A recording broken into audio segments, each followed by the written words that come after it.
After being reborn, I deliberately avoided my crush and the chance to ride in the luxury car together, constantly reminding myself that I'm just a driver's son. But when Gu Qinghan looked at the empty seat beside her, for the first time, she called the driver Uncle. Uncle Mew, are you leaving already?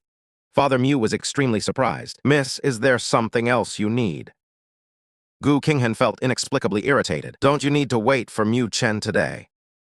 Mew Chen just sent me a message saying he has things to do with classmates and will take the bus back later.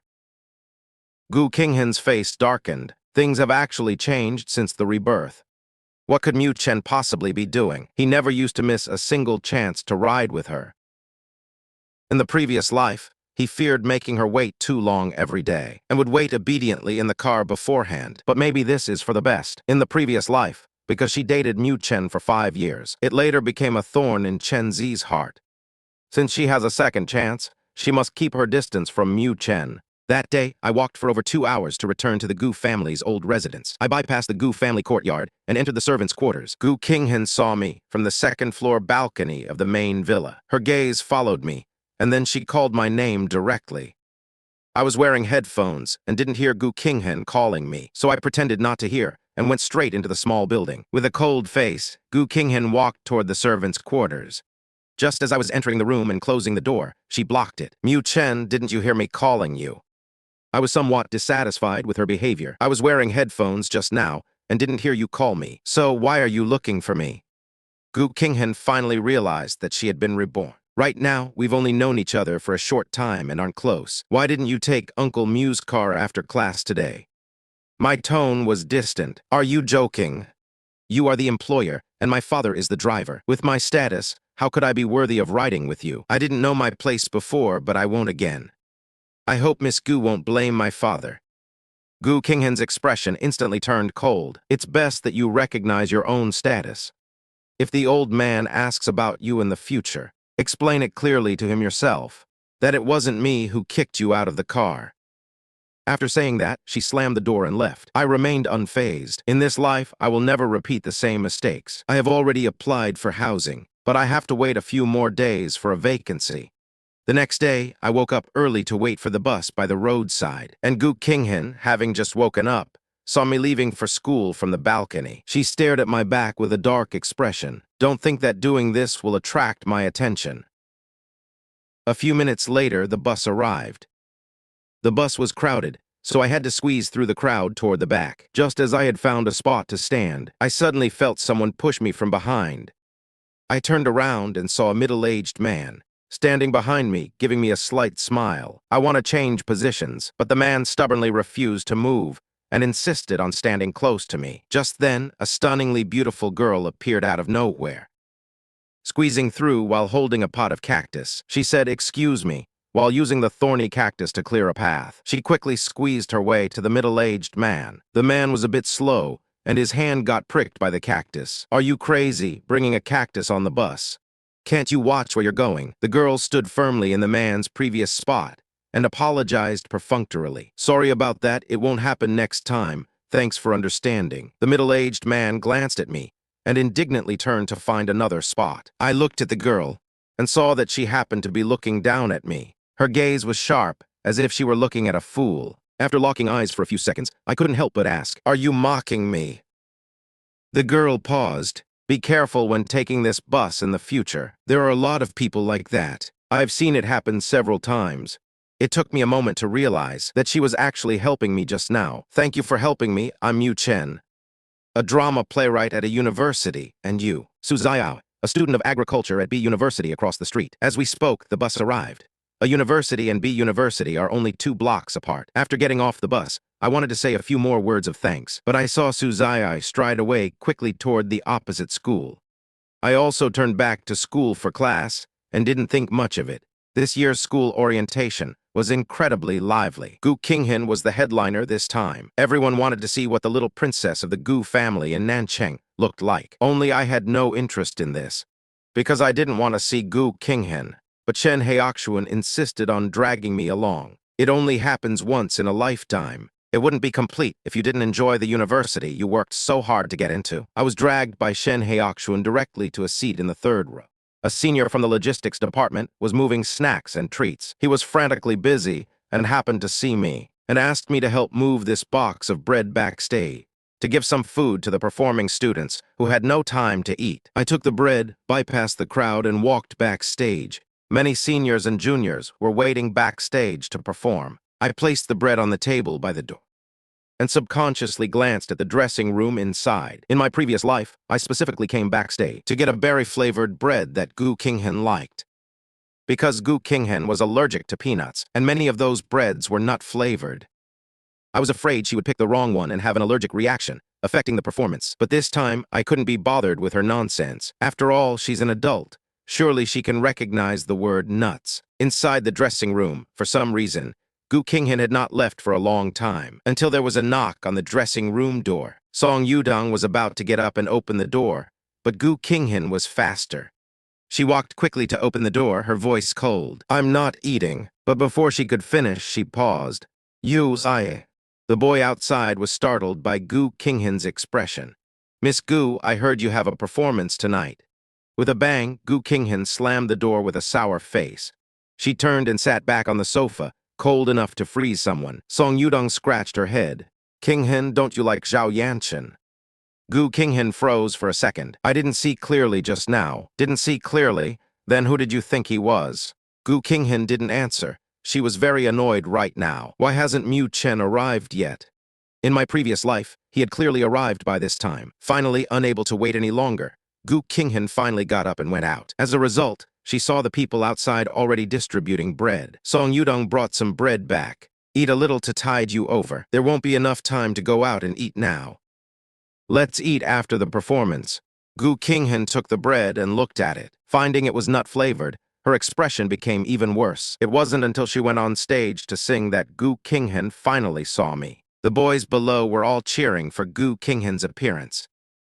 But I was looking down, playing with my phone. Probably thinking it was too noisy, I just put on my headphones. After Gu Qinghan finished singing First Love, the atmosphere at the scene was completely ignited. Many people went on stage with flowers to give to her. Gu Qinghan had already received several bouquets, but she didn't leave the stage immediately. She didn't know why she couldn't stop looking in my direction. At this moment, Chen Heyakshuan from the third row of the audience came back with 2 bouquets. He stuffed one into my arms. "Chen, I'm going to give flowers to Gu Qinghan. Do you want to come along?" I gave the flowers back to Chen Heyakshuan. What a joke, giving flowers to Gu Qinghan. I'd rather give them to a dog. I glanced at the stage and suddenly thought, in my previous life, Song Yudong helped me a lot. So I said, "Sure, let's go together." At this moment, Gu Qinghan on stage suddenly remembered she didn't take my flowers in her previous life. This time, she decided she would take them. After all, she knew I truly liked her. Although she didn't love me, she still had some feelings for me. Gu Qinghan stood there, her gaze fixed on me as I walked on stage with flowers. Even she didn't realize it.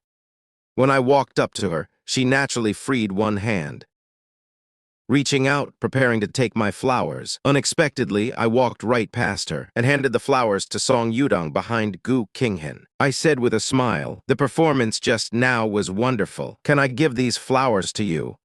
Song Yudong froze for 2 seconds before standing up to take the flowers. "Of course, thank you." After giving the flowers, I turned and left the stage. I didn't even give Gu Qinghan a single glance. Song Yudong met Gu Qinghan's gaze with a bewildered expression. Gu Qinghan suddenly turned her head.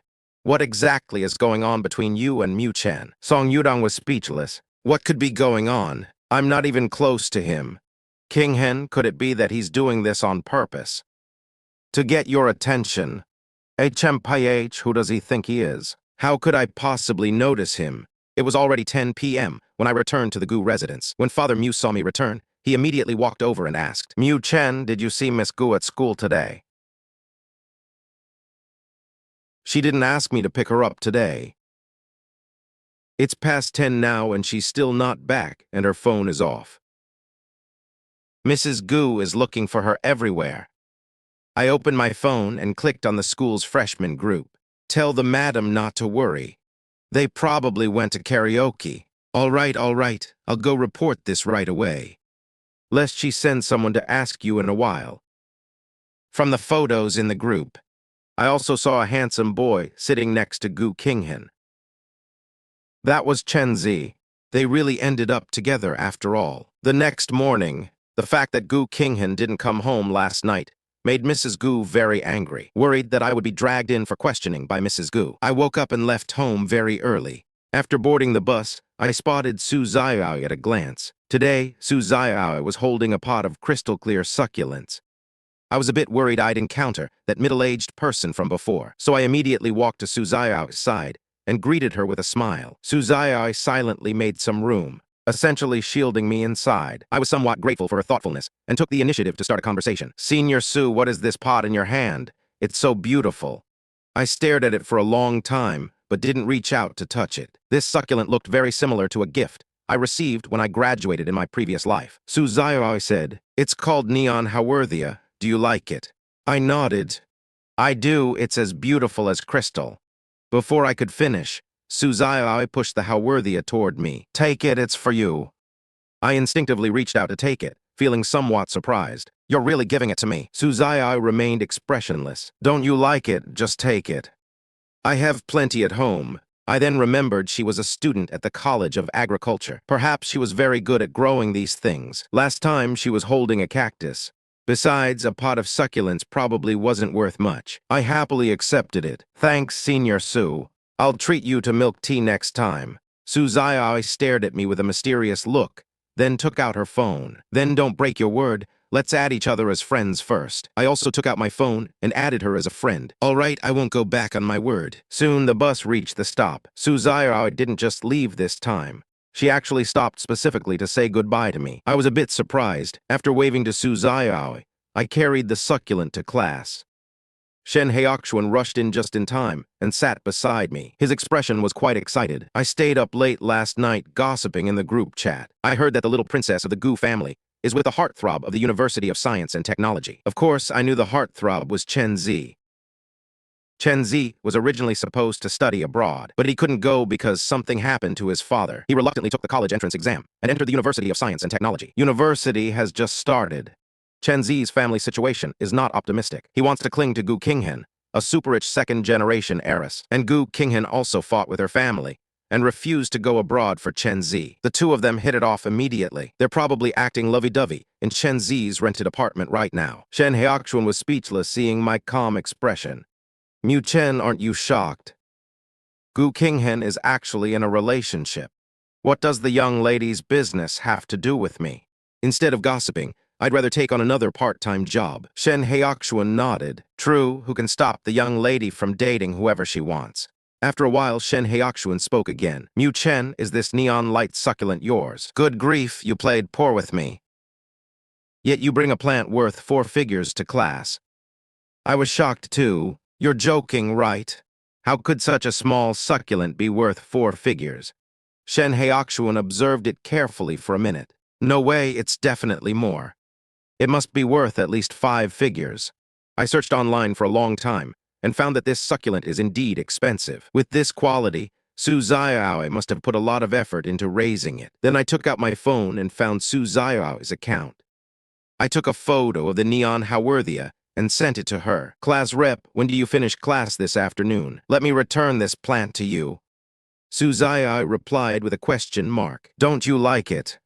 I gave it to you, why return it? This is too expensive, and I'm afraid I can't keep it alive. I'd better return it to you." After a while, Su Xiaowei replied, "No." Then I received the care instructions for the Neon Haworthia she forwarded. "Just follow this, ask me if you don't understand."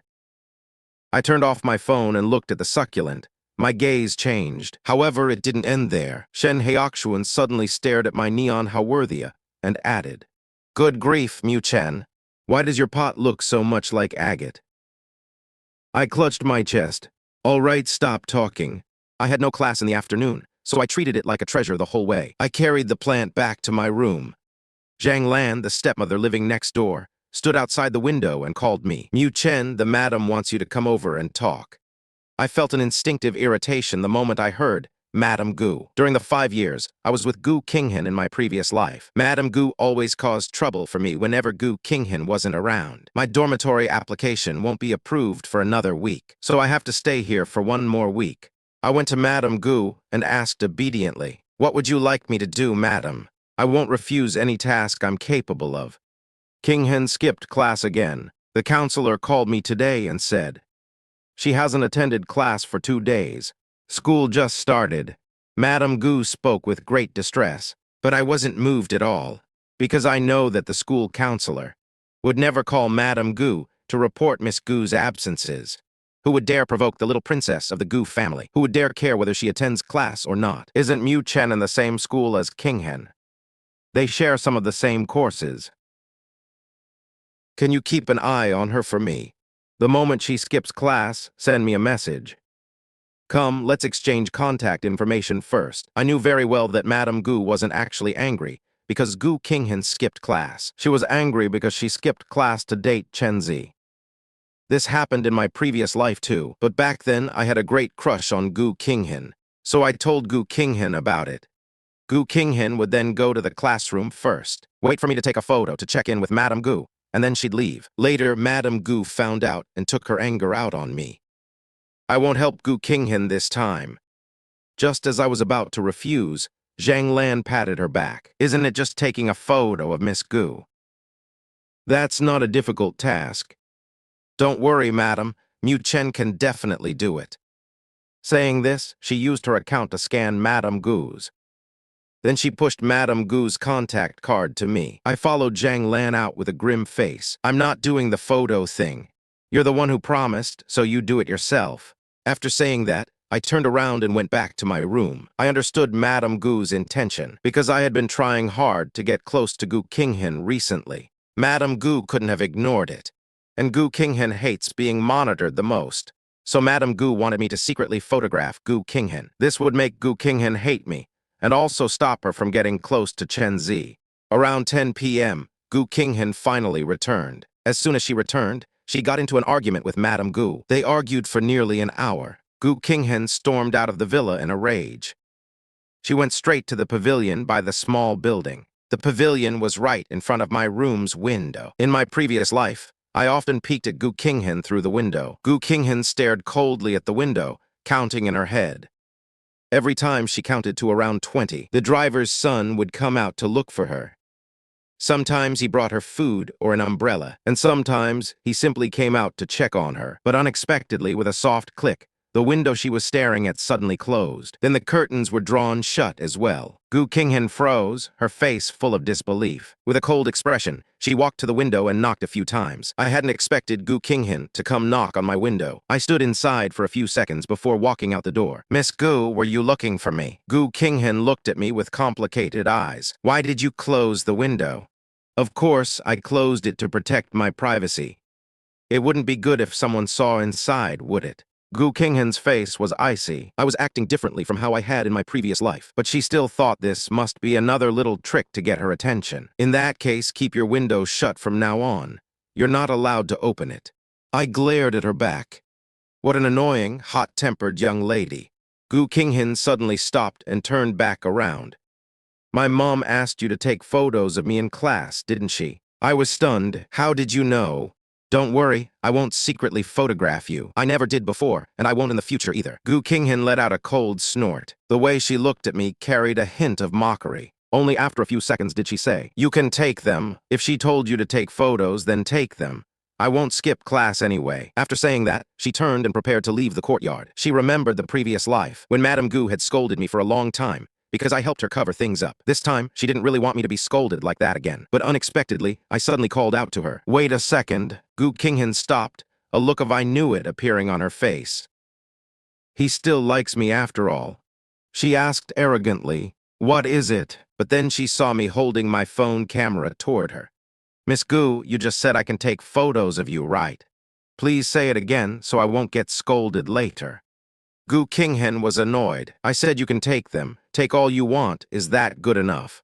After saying that, she turned and strode away. Satisfied, I saved the video and went to sleep in peace. I never imagined Gu Qinghan would be so angry that she couldn't sleep all night. The next day, Gu Qinghan had an early class. After getting into the car, she habitually glanced to the left. But I, who should have been obediently sitting there waiting for her, was still not in the car. Not long after the car started moving, it passed me walking on the road. Gu Qinghan's gaze landed on the milk in my hand. I had always liked drinking milk in the morning. Every day after getting up, I would soak 2 bottles of milk in warm water, then take them with me to drink in the car when I went out. Gu Qinghan hadn't had that kind of milk in a very long time. She stared at it for 2 seconds, then suddenly said, "Stop the car." Then she said to me outside the window, "Get in." I shook my head. "Thank you, Miss Gu, but there's no need. I'll just take the bus." This was the first time Gu Qinghan had taken the initiative to show kindness, yet I actually refused to accept it. She gave a cold snort. "Suit yourself." The car sped away. I also caught the bus right on time. Sure enough, Su Xiaowei was on the bus too. I walked over with a bit of surprise. "Good morning, senior." Su Xiaowei quickly put her phone away. If I had looked a little more carefully, I would have seen that she had just been scrolling through my moments. I handed her 1 bottle of warm milk. "Senior, have some milk." After riding the bus with me a few times, Su Xiaowei and I had become familiar with each other. She opened her phone and showed me her beautiful garden. After we got off the bus, she said to me, "When there's a chance, I'll take you to see my garden. There's even a small fish pond there." As the two of us talked, Su Xiaowei suddenly stopped. I also sensed something. I looked up and saw Gu Qinghan standing nearby with 2 friends. They were staring gloomily at the milk in Su Xiaowei's hand. One of her friends was still teasing her with sarcastic remarks. "Qinghan, isn't that your driver's son? Didn't he used to love following you around? Why has he switched targets now?" The words "switch targets" struck a nerve with Gu Qinghan. At this moment, she never would have imagined that I had also been reborn. Gu Qinghan stared at the milk in Su Xiao's hand, then looked at me with a cold smile. "No wonder you stopped following me to hitch a ride. So you've fallen for another woman, and no longer think I'm good enough." My expression darkened. "Miss Gu, what nonsense are you talking about? Am I wrong? When you first came to the Gu family, didn't you wait in the car for me early every morning? You used to bring me this milk too. So why are you giving it to someone else now?" Thinking of my old self, my expression turned ugly. I truly regretted ever liking Gu Qinghan. What was wrong with her today? Had she taken the wrong medicine? Gu Qinghan looked Su Xiaowei over a few more times. "You probably don't know this yet. He's the son of my family's driver." I felt extremely embarrassed. "I'm sorry, Senior Su." Su Xiaowei reached out and rubbed my head. "You don't need to apologize. You didn't do anything wrong." I knew Gu Qinghan had a terrible personality, but I really didn't want to drag Su Xiaowei into this. "Senior, you should hurry to class. Don't be late." Su Xiaowei frowned and asked me, "Who is she?" I was silent for 2 seconds. "She's mentally ill." Su Xiaowei paused, then hesitantly asked, "Is she your girlfriend?" "Of course not." Seeing how anxious I was to distance myself, Gu Qinghan snorted. "How could I possibly fancy the son of a driver?" I felt a surge of anger. "Yes, you look down on the son of a driver. Then was the person with you for 5 years a ghost? Who told you to fall for me? Are you okay? If you're mentally ill, go get treated." Across 2 lifetimes, this was the first time Gu Qinghan had been scolded by me. She was completely stunned, standing there staring at me. Gu Qinghan shut up, and Su Xiaowei also fell silent. My expression was a bit embarrassed. "Goodbye, Senior Su. I'm going to class. You should hurry too." Without waiting for Su Xiaowei's response, I turned and ran into the school gate. I didn't dare look at Su Xiaowei. I saw surprise and disdain in Su Xiaowei's eyes. In my previous life, when I was with Gu Qinghan, I had already had enough of those looks. Gu Qinghan stood there with a cold, grim expression, staring at Su Xiaowei unwillingly. Su Xiaowei's expression was also poor. Holding the milk, she glared at my disappearing back. Then she also turned and left. This morning was a general education class. After sitting down, I opened the chat page with Su Xiaowei. I wanted to apologize. After hesitating for a long time, typing and deleting, I ultimately didn't send a single word, because no matter what I said, it didn't seem appropriate. Just as I was about to turn off my phone, a message from Su Xiaowei came through. "What's wrong?" Only then did I realize I had been typing for nearly 10 minutes, yet hadn't sent a word. The typing indicator had likely been seen by Su Xiaowei. My face turned red from embarrassment. "Senior, I'm very sorry about what happened just now. I hope you don't take it to heart. Didn't I say it wasn't your fault? You don't need to apologize." My eyes grew a bit red. Compared to Gu Qinghan, Senior Su's personality was simply too kind. Gu Qinghan spoke to Su Xiaowei in that tone. I didn't know if Su Xiaowei had misunderstood. She wouldn't think I'm a guy who hits on girls everywhere, would she? While I was thinking, someone passed by my desk. Bumping into my desk, I looked up and saw Gu Qinghan walk past me with a cold face. She went to sit in the very last row. Gu Qinghan actually came to class today. Is she not going to look for Chen Zi anymore? What she said last night was actually true. After being stunned for a few seconds, I immediately picked up my phone. I took a photo of Gu Qinghan, who had just sat down. Then I quickly sent it to Mrs. Gu. She said I could take photos and send them to Mrs. Gu for supervision. So I did. The fewer troubles, the better. As soon as Gu Qinghan sat down, Tang Zioran said to her, "Mu Chen just took a photo of you." Gu Qinghan's expression finally softened slightly. I know I'm not blind. For the next 2 days, when Gu Qinghan and I were in the same class, I would casually take a photo to fulfill Mrs. Gu's task.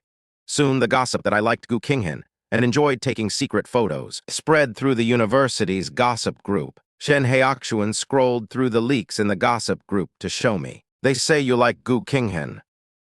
Not only are you chasing her, but you're stalking her too, taking photos of her in class, taking photos of her after class. Even when in different classrooms, you run a long way just to take secret photos. I was speechless. She was wondering why people kept staring at her on the road these past few days. So that's why. It's not as exaggerated as they say, right? Someone is intentionally smearing me with this. It's all a misunderstanding, because this young lady keeps skipping class. So Mrs. Gu asked me to help keep an eye on her. I have to take photos of her in class every day and send them to her. Chen Heaoxuan looked stunned after hearing this. A mother like that is way too scary. No wonder Miss Gu is so rebellious. Mu Chen, are you really not going to explain? Everyone is misunderstanding, and they're saying some nasty things. I shook my head, because I knew the rumors about Gu Qinghan wouldn't last long. In 2 weeks, Chen Zi would quickly go abroad due to family issues. By then, Gu Qinghan wouldn't have the chance to skip class to find him anymore. Once Mrs. Gu is relieved, I won't have to take photos every day. Speak of the devil, at lunch, I coincidentally ran into Gu Qinghan again. I felt it was a bit unlucky. In my previous life, I had to go to great lengths to create accidental encounters to see her. But after being reborn, I somehow keep running into her for no reason. You've been taking photos of me these past few days. Don't you plan to report to me? After a pause, Gu Qinghan stared at me meaningfully. Are my photos still saved in your album? I gave her a look of slight disgust. You keep skipping class, which forced Mrs. Gu to make me take photos for check-ins. Now that you're attending class properly every day, Mrs. Gu is very satisfied. What is there to report? Don't worry, I didn't save any of your photos, not a single one. Gu Qinghan's eyes flickered, appearing somewhat disappointed. You took so many, but didn't save a single one. Otherwise what? Why would I save your photos? To ward off evil spirits? Gu Qinghan was so angry she actually laughed. I don't believe you. Mu Chen, do you like me? And just dare not admit it. I admit that my past self would have indeed liked Gu Qinghan at this moment. But now I'm certain that I don't. I took out my phone and opened the chat history with Mrs. Gu. If you don't believe me, see for yourself. Gu Qinghan snatched the phone and saw in the chat history that it was full of photos of her in or after class. Every single one was a blurry shot of her back or side profile. There wasn't even a single photo of her face. Gu Qinghan's face instantly darkened. Well done. You supervised me for her and took photos, yet you didn't even capture my face. Just how much do you not want to see me? I remained expressionless, because there's nothing much to see in your face. Gu Qinghan nodded with a cold smile. Then tell me, is that face good-looking? That's Su Xiaowei. Why are you bringing up Senior Su again? Senior Su, calling her so intimately. I'm older than you too. Why don't you call me Senior? What exactly is your relationship with her? I reached out to grab the phone. Regardless of our relationship, it has nothing to do with you. Gu Qinghan's face darkened, and she flung the phone onto the ground. With a crack, the phone screen shattered. I quickly picked up the phone. Gu Qinghan, are you crazy? The screen is broken, you have to pay for it. I'll send the bill to you later. I hope Miss Gu doesn't dodge the debt. Saying that, I left, not wanting to spend another second with Gu Qinghan. Gu Qinghan stomped her foot in anger. Damn it. She was smug when she first knew I was photographing her, thinking I had a crush on her, so she let me take photos, thinking I would definitely go back and secretly look at the photos. As a result, she's now half dead with rage. I walked through the food street on my way back to school. Little did I know that Su Xiaowei from the opposite school was also having lunch on this street with classmates today. Su Xiaowei saw me first, but didn't call out to me. She had spent several hours at the agricultural college this morning. There were mud spots on her clothes. She didn't want to ruin her image in front of me, and my expression looked quite bad. By the time my figure vanished into the crowd, Su Xiaowei noticed that her classmates were also staring at me. "That's the one you were talking about, right? He looks like a good boy. You really can't tell he's a stalker." Su Xiaowei couldn't help but speak. "What are you talking about? What stalker?" "Gu Qinghan, the famous figure of a university. I don't know if you've heard of her. I heard the son of her driver has a crush on her. They go to the same school. He takes secret photos of her every day." A classmate opened a post. "Look, the eldest daughter of the Gu family has only been enrolled for 2 weeks, and she's already being secretly photographed by a fanatical pursuer. The person taking the photos is this one." In the post, there was a photo of me holding a phone, taking a picture of Gu Qinghan's back. Su Xiaowei thought back to what Gu Qinghan said that morning. Does Chen really like Gu Qinghan? She frowned. Regardless, these posts aren't good for Chen. I should have someone deal with them. When I returned to school, I also saw the news exposing that I was secretly photographing Gu Qinghan, but the news was deleted very quickly. All information related to me was also wiped clean. Chen Heyakshuan was shocked. Is this the power of the Gu family? They can delete things across the entire web. I looked at my phone hesitantly. I felt that this probably wasn't done by Gu Qinghan. But if not Gu Qinghan, who else would do such a thing? On the third day, just as I arrived at the classroom door, I saw Gu Qinghan stepping quickly down the stairs. Today is Chen Zi's birthday. I'm going to buy him a gift. Help me stall my mom for today. I'll attend classes obediently tomorrow. She spoke as if it were only natural that I should do things for her. I held up my phone and took a snap of Gu Qinghan. Then I said with a cold face, "Fine, you can go." As I spoke, I opened the Earth app, just as I was about to send this photo of her skipping class to Mrs. Gu. Gu Qinghan suddenly snatched my phone. "Why are you so unreasonable? I already told you today is Chen Zi's birth. Is it so hard to help me deal with my mom if I go back at 8 tonight?" I sneered. "It's very hard. Mrs. Gu is not easy to deal with. I've experienced the consequences of offending Mrs. Gu in my previous life." Gu Qinghan's voice carried a hint of playfulness. "And you still say you don't like me? When I mentioned Chen Zi's birthday just now, there was clearly jealousy in your eyes. The eldest Mrs. Narcissism is a disease that needs treatment." Gu Qinghan, furious, turned and left with my phone. "I'll be back at 8 tonight. I'll give you back your phone then. I'll explain things to my mother myself." I chased after her angrily. Gu Qinghan quickly got in the car and drove off with a press of the pedal. Caught between Mrs. Gu and Gu Qinghan, I was very constrained. I made up my mind that my father must resign. Then I'll take on a few more part-time jobs to earn money. Without my phone, I naturally couldn't contact Mrs. Gu. I'll still have to explain things to Mrs. Gu when I get back. Moreover, without a phone, I can't take the bus or buy things. Today, I had to ask Chen Heyakshuan to help me scan a shared bike to ride back. I thought that since it's been 3 days since I saw Senior Su, she probably wouldn't contact me. On the other side, Su Xiaowei arrived at the bus stop at the precise time. After waiting for 10 minutes, she boarded the bus I might have taken. Upon reaching a familiar stop, she immediately straightened up and looked toward the front door. But she didn't see me board until the doors closed. There was a hint of loneliness in Su Xiaowi's eyes. Since the last time she and I got off the bus and encountered Gu Qinghan, I hadn't taken the bus again. Is he avoiding her? Or is he intentionally distancing himself from her for Gu Qinghan's sake? After a while, she opened my Earth app and sent a message. "How is that neon glow Howorthia doing lately? Remember to give it some sun, but be careful not to expose it to direct sunlight." After sending this ordinary message, she began to wait anxiously for a reply. However, the whole morning passed, and Su Xiaowei received no reply. Until evening, I still hadn't responded. After struggling all day, Su Xiaowei decided to send another message to ask, "Why aren't you replying? You couldn't be seeing someone else, could you?" This time, a message quickly came back. "Stop messaging Chen from now on." Su Xiaowei's expression darkened. She sent a question mark. Then a red exclamation mark appeared. Chen had actually blocked her. No, someone else had his phone and blocked her. Who was it? Gu Qinghan. Does Chen really like her? Are the two of them together now? After saying goodbye to Chen Heoxuan at the school gate, I rode a shared bike back by myself. While waiting for the traffic light at the intersection, Su Xiaowei, standing on the bus, saw me on the bike. Su Xiaowei was somewhat incredulous. I've started biking to school just to avoid her.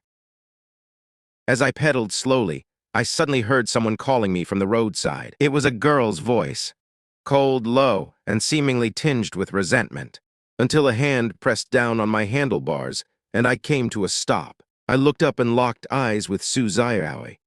Su Xiaowei had a complex expression. You've been biking too, and from school lately. How long are you going to bike such a long distance?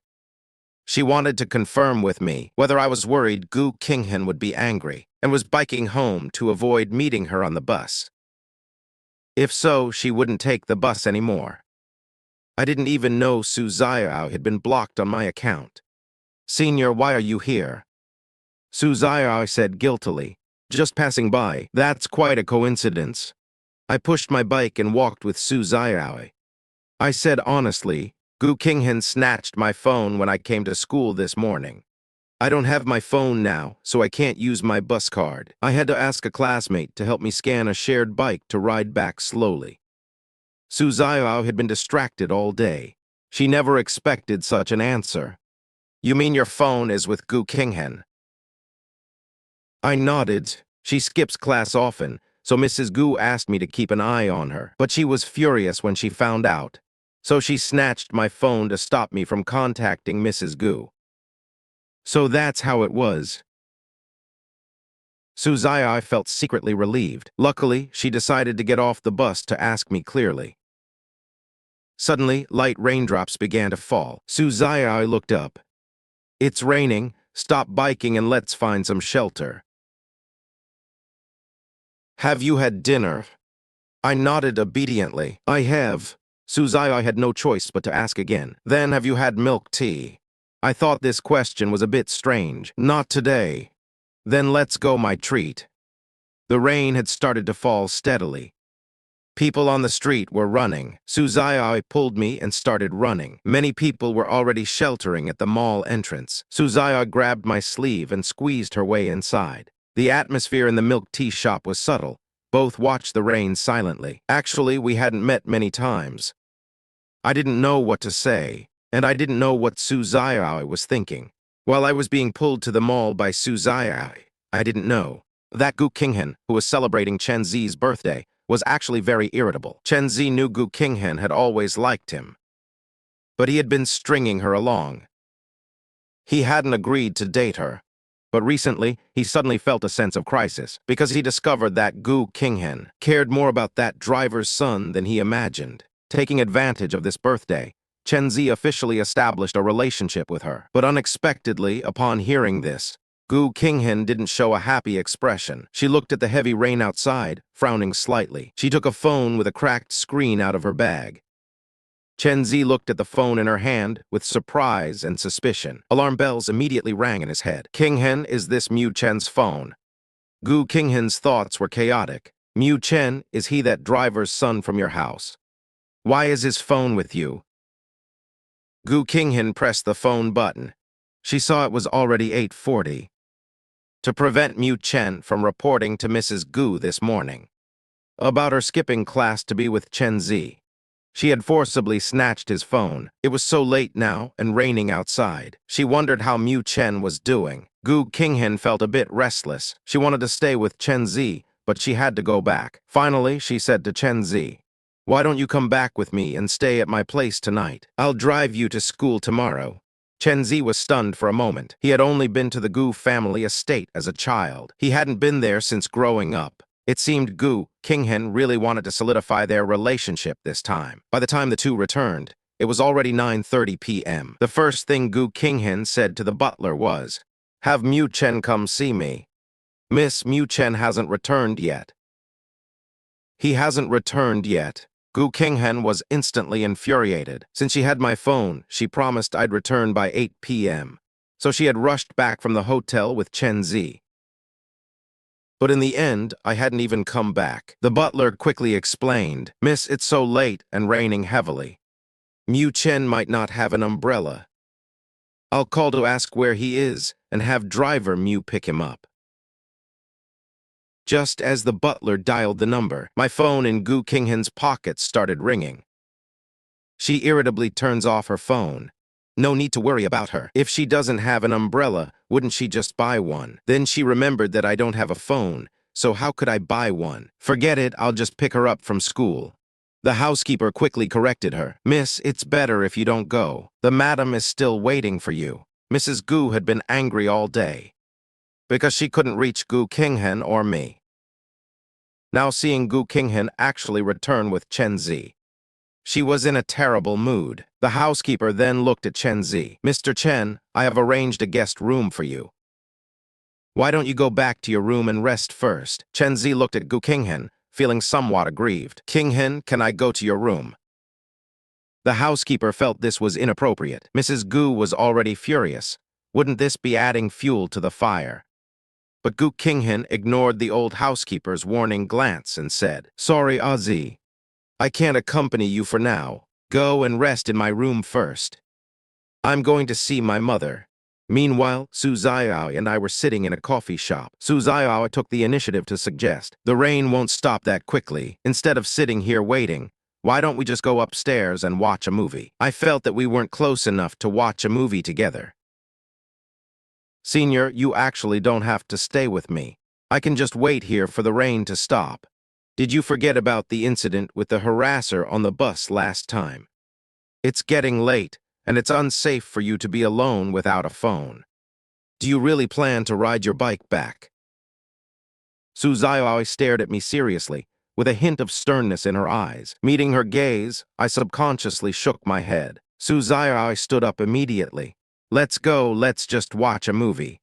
How about that popular animation lately? I always feel it's a bit strange." Before I could even speak, Su Xiaowei looked down at her phone. "It starts in 20 minutes. We can still buy tickets. Do you want popcorn?" "No, I'm good."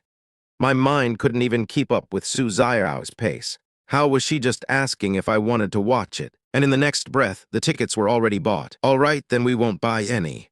Let's go upstairs first." I wanted to say something, but stopped. I followed obediently behind Su Xiaowei. Seeing me like this made Su Xiao's heart flutter. She admitted that she was actually a bit mischievous. I was exactly her type. The first time she saw me on the bus that day, her heart skipped a beat. She had planned how to pursue me step by step. But plans can't keep up with changes. Now she just wanted to speed up the process. It was almost 1 a.m. when the movie ended. The rain outside had let up significantly. Su Xiaowei said apologetically, "I didn't expect it to be so late by the time we finished the movie. Your family won't be worried, will they?" I shook my head. "I used your phone to call my dad, so he won't worry." The movie was wonderful. It made me briefly forget about the things at the Gu house. But now I still have to go back and face Mrs. Gu's wrath. Su Xiaowei took out her phone. "You're going back to the Gu house. Tell me where, and I'll call a car to take you back."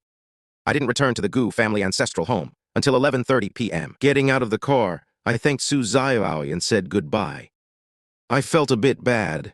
I felt that Senior Su was truly a wonderful person. I watched the car drive away before turning to walk toward the Gu house. Just as I walked through the gate, I was startled by a dark shadow standing by the door. I was slightly nervous. I turned around to see Gu Qinghan standing at the door with a gloomy expression, staring at me. "Miss Gu, what are you doing standing here?" Gu Qinghan's voice was ice cold. "Didn't I say to be back by 8? Why are you so late?"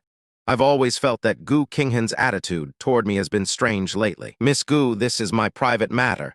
There's no need to report it to you, is there? Can you give me my phone back now?" My slightly annoyed gaze made Gu Qinghan feel distressed. She took out the phone but didn't return it immediately. Instead, she stared at me with a stern face and asked, "Whose hat are you wearing?" I was stunned. I belatedly realized that I was still wearing Su Xiao's hat. Oh, right, it rained tonight, and I didn't have a phone to buy an umbrella. A kind senior lent me her hat. As I spoke, I stepped forward and snatched the phone back from Gu Qinghan's hand. Gu Qinghan thought of the girl who had taken the bus with me. Was she really just a kind senior, giving away a hat worth several thousand yuan? She certainly is very kind. I paused. No way a hat costs thousands. Gu Qinghan smiled sarcastically. I wondered why you didn't take the car with me. Turns out you found a better person to flatter. Think whatever you want, haha. If mocking me like this makes you feel better, I'll consider it a good deed for the day. Gu Qinghan's mood worsened.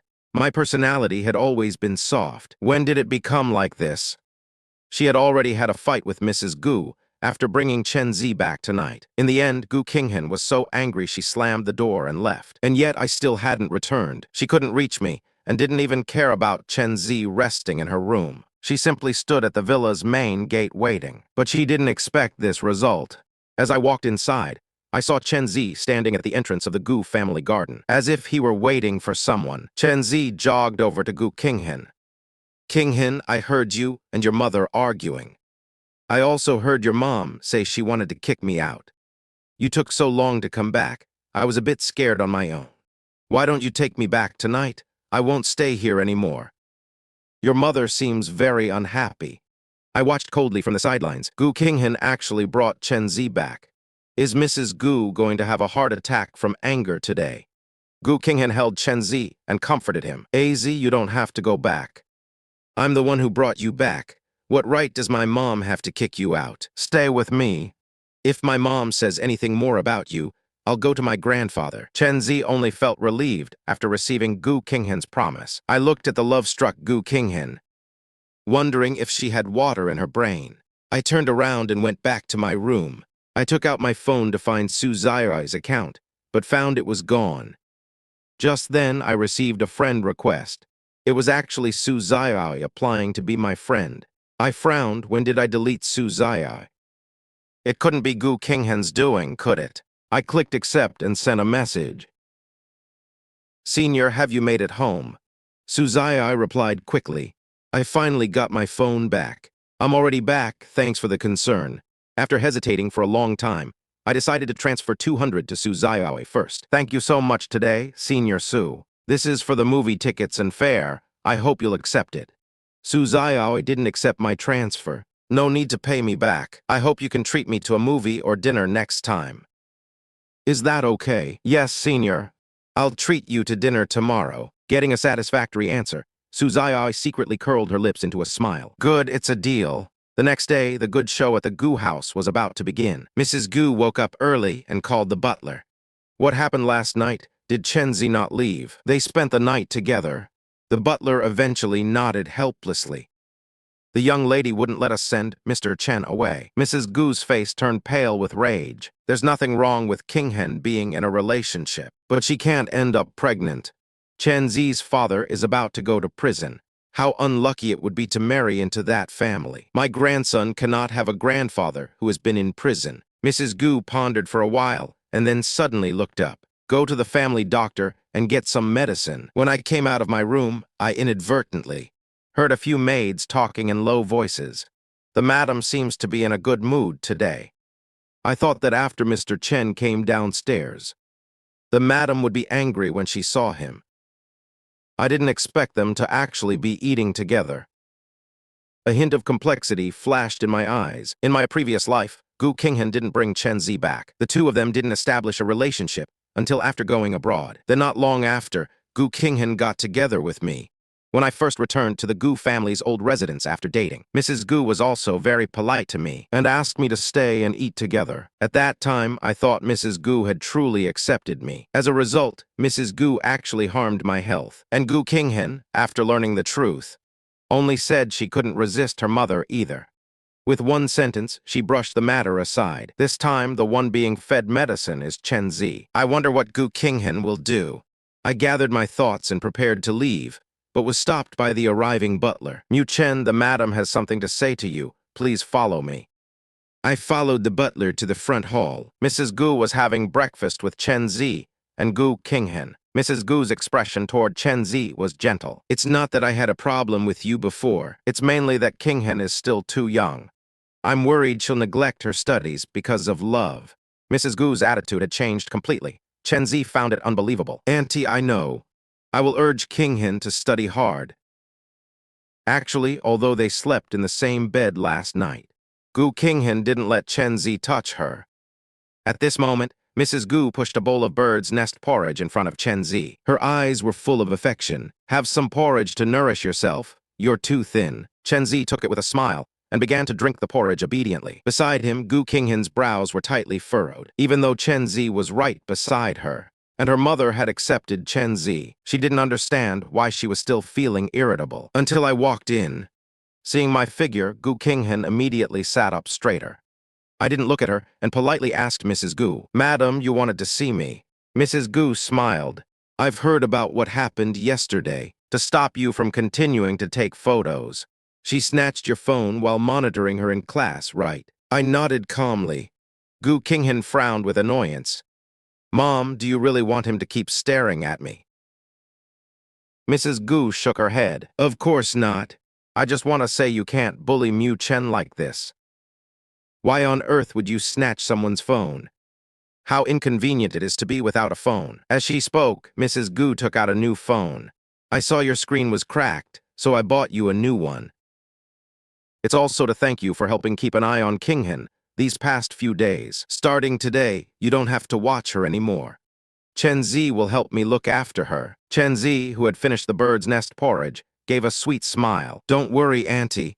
I will definitely urge her to study hard." I sneered inwardly, but said obediently on the surface, "Thank you, madam. I'll head to school now." Gu Qinghan immediately stood up, her movements somewhat hurried. "It's getting late. I have to go to school too."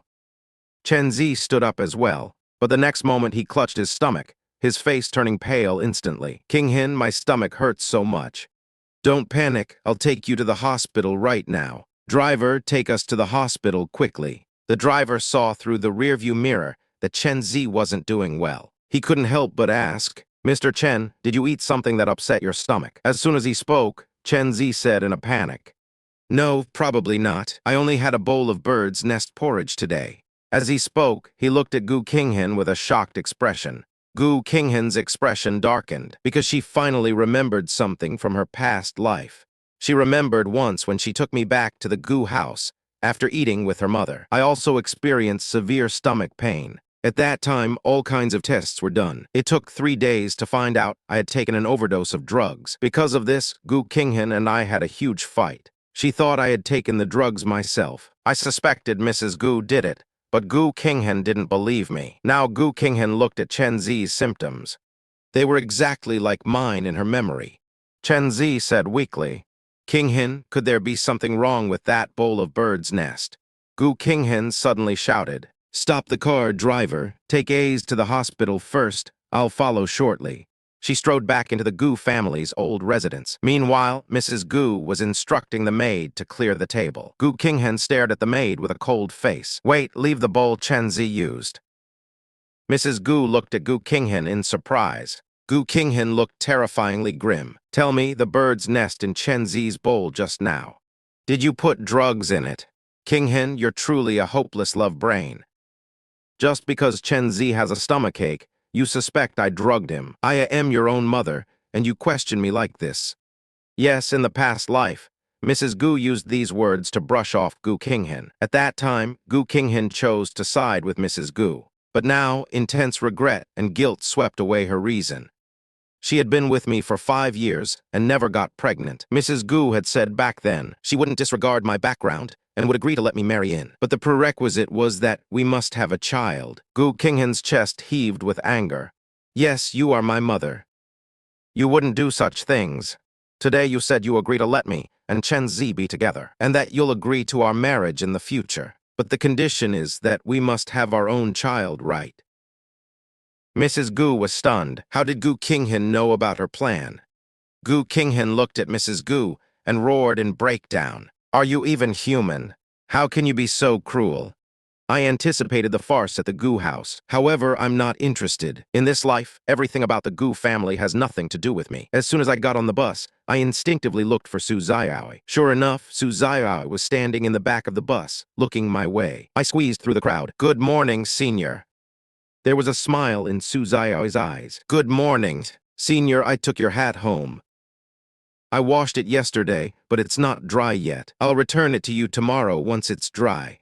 Su Xiaowei looked at me and smiled. That's fine, Mu Chen. Do you have classes this afternoon? I shook my head. No, but I have a part-time job at a restaurant this afternoon. Which restaurant are you working at? A restaurant called The Mortal World. You've probably heard of it.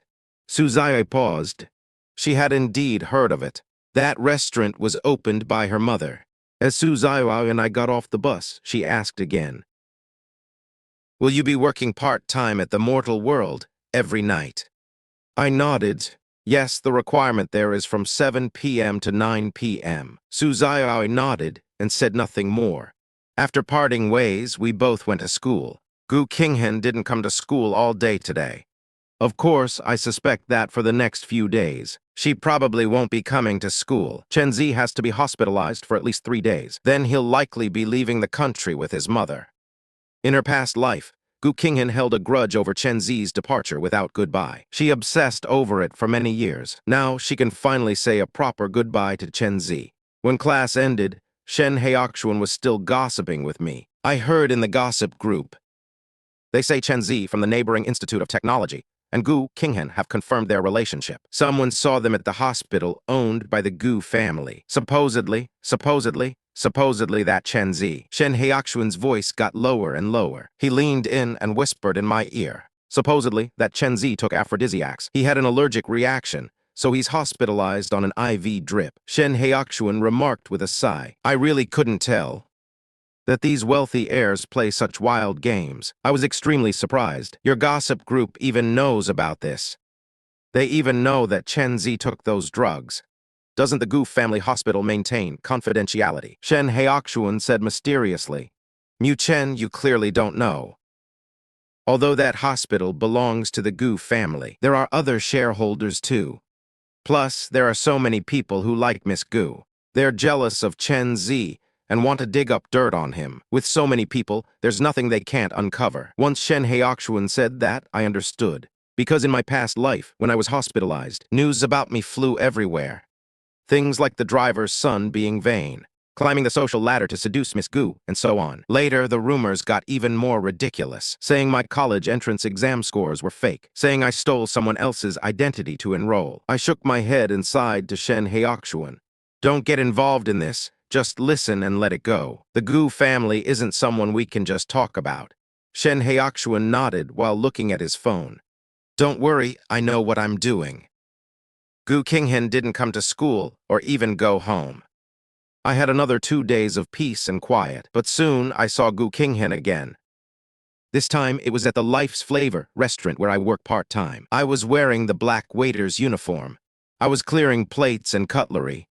Gu Qinghan brought Song Yudong and Chu Rao to a private room in the restaurant. On their way to the room, Gu Qinghan glanced around and saw me carrying plates.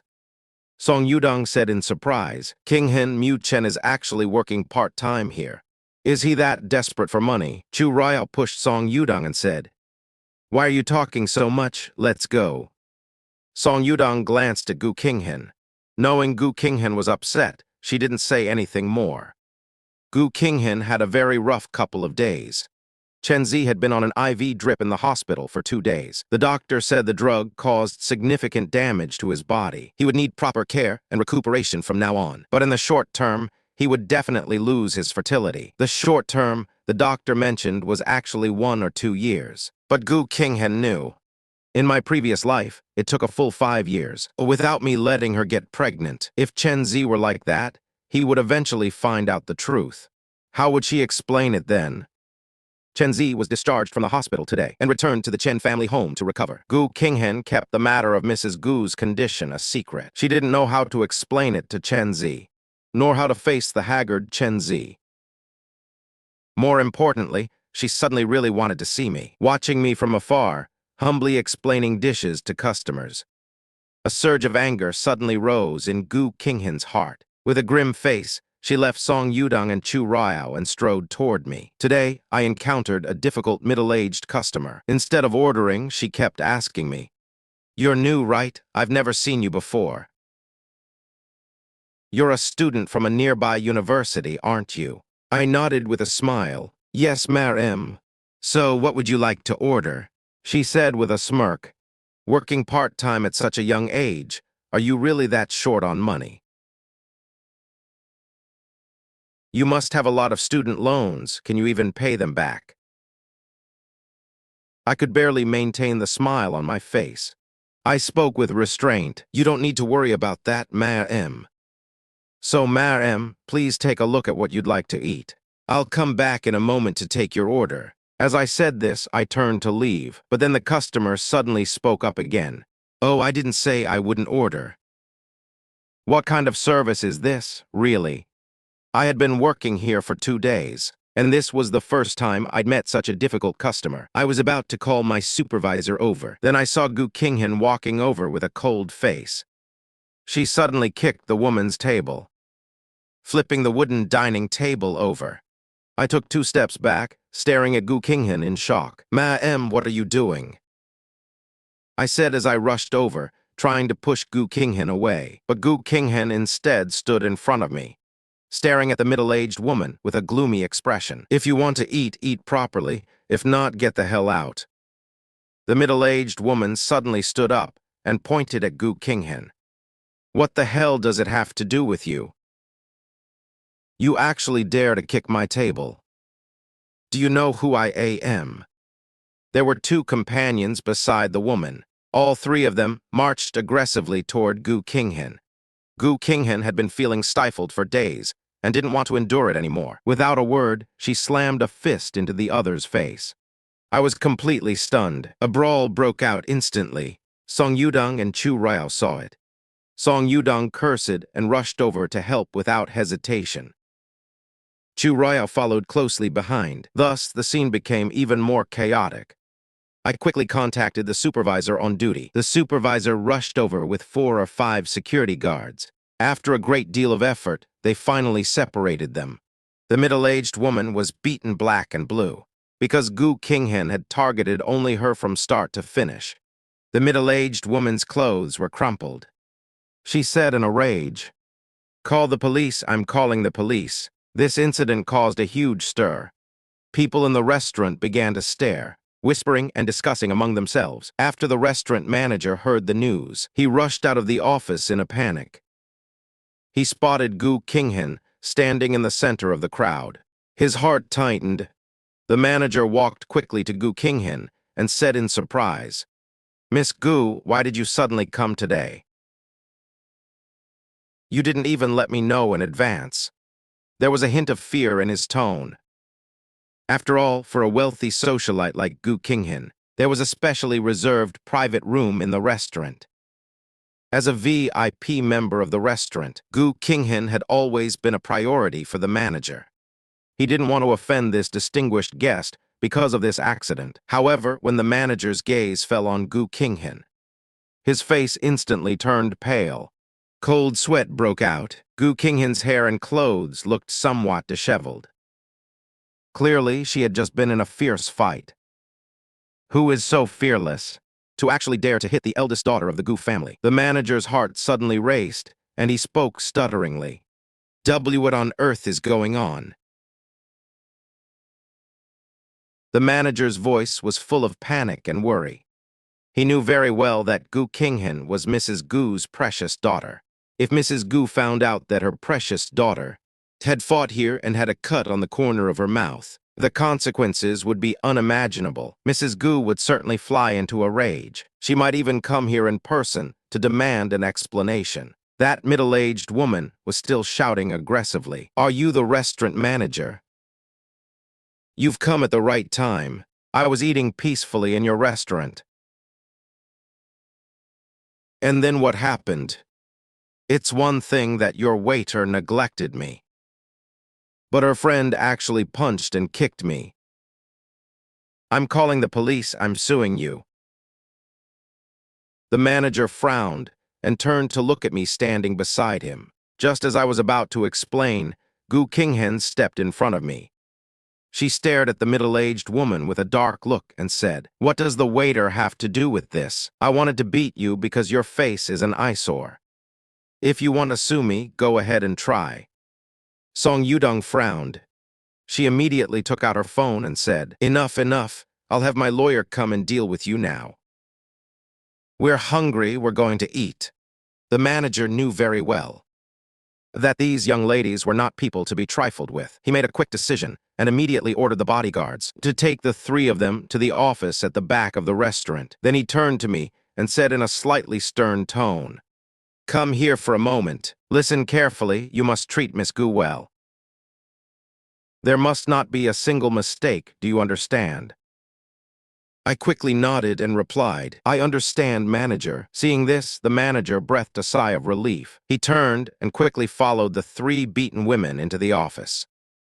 He knew that this matter absolutely could not be allowed to escalate. Otherwise, it would not only affect the restaurant's reputation, but could also bring unnecessary trouble upon himself. More importantly, he didn't dare offend a powerful family like the Gus. So the best way forward right now was to start with the three beaten guests and have a proper talk with them about compensation, to try and settle the matter as quickly as possible. At worst, he'd just pay more money. It was far better than offending the Gu family. The Human Fireworks restaurant is membership only. Because of its excellent privacy, many wealthy people and celebrities like to dine and hold meetings here. The daily rental for the meeting rooms here is 5 figures. Many people wanting to do business with celebrities or build connections with the wealthy inevitably come here.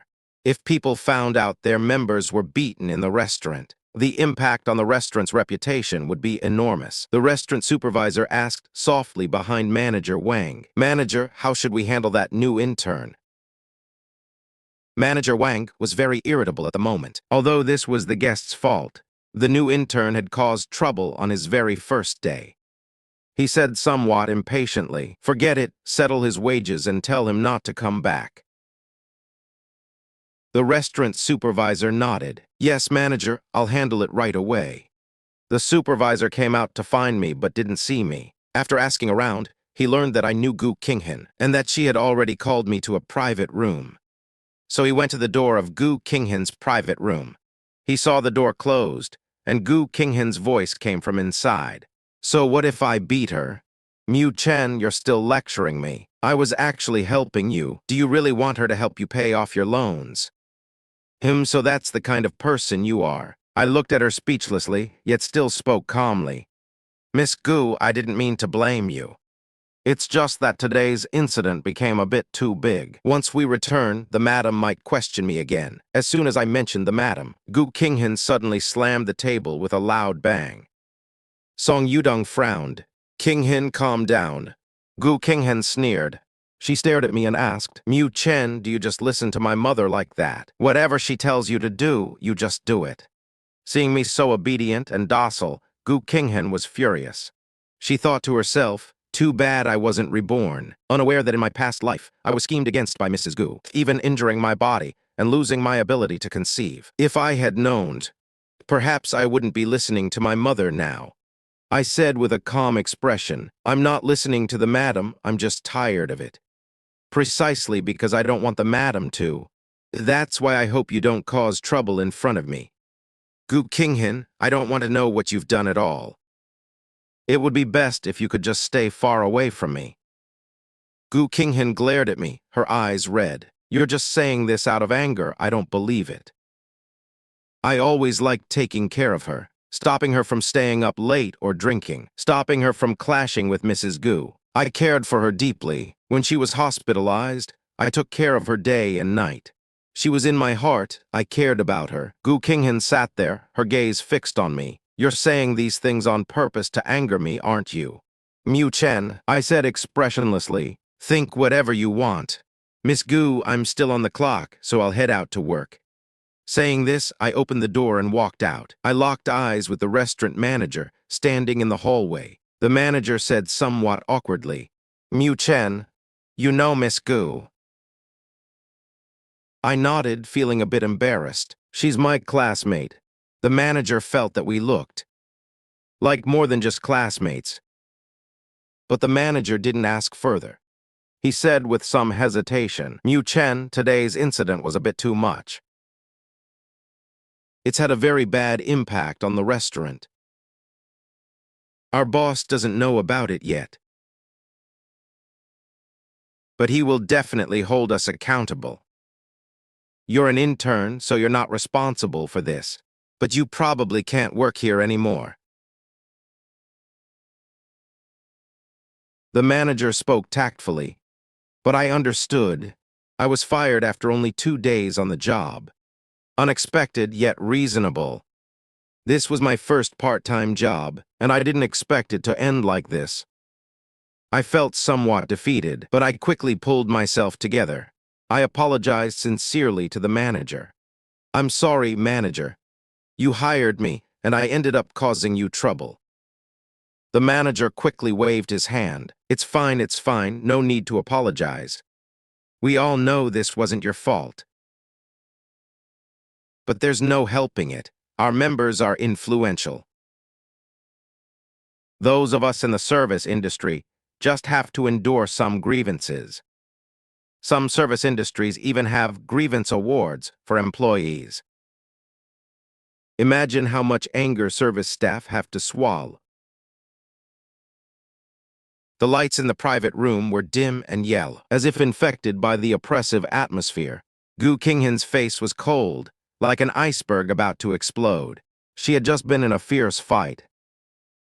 At the web of her tightly clenched fist, a cut had opened due to excessive force. Bright red blood slowly seeped out, looking shocking. A bruise also appeared at the corner of her mouth, a mark left by an accidental heavy punch. The area was slightly swollen and looked quite gruesome. Seeing this, the waiter hurried to bring ice.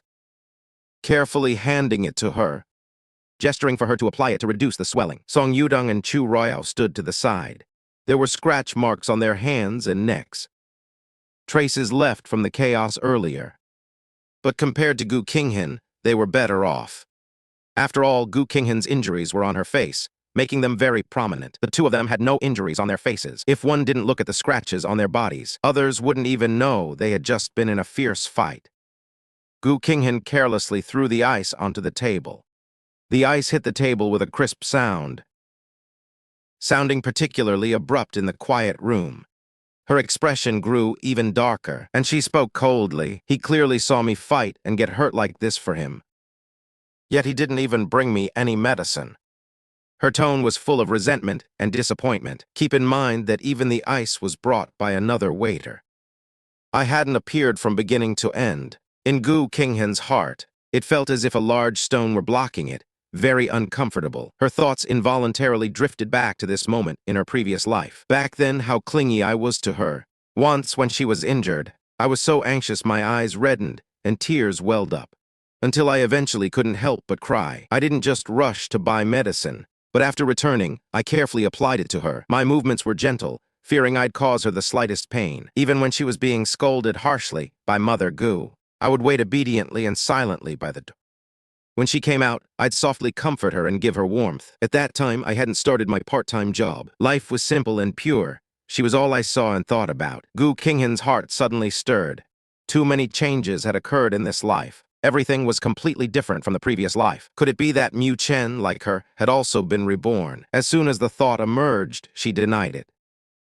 No, it's impossible, Gu Qinghan subconsciously thought again. If I had truly been reborn, with my hatred for Mother Gu, I would never agree to live in the Gu house, and I certainly wouldn't follow Mother Gu's orders. Just then, Song Yudong looked at Gu Qinghan and frowned slightly. "Qinghan, you were really a bit impulsive today. Do you know this restaurant is owned by the Su family? You've caused trouble here, and if they report it to your father, it'll be a huge problem."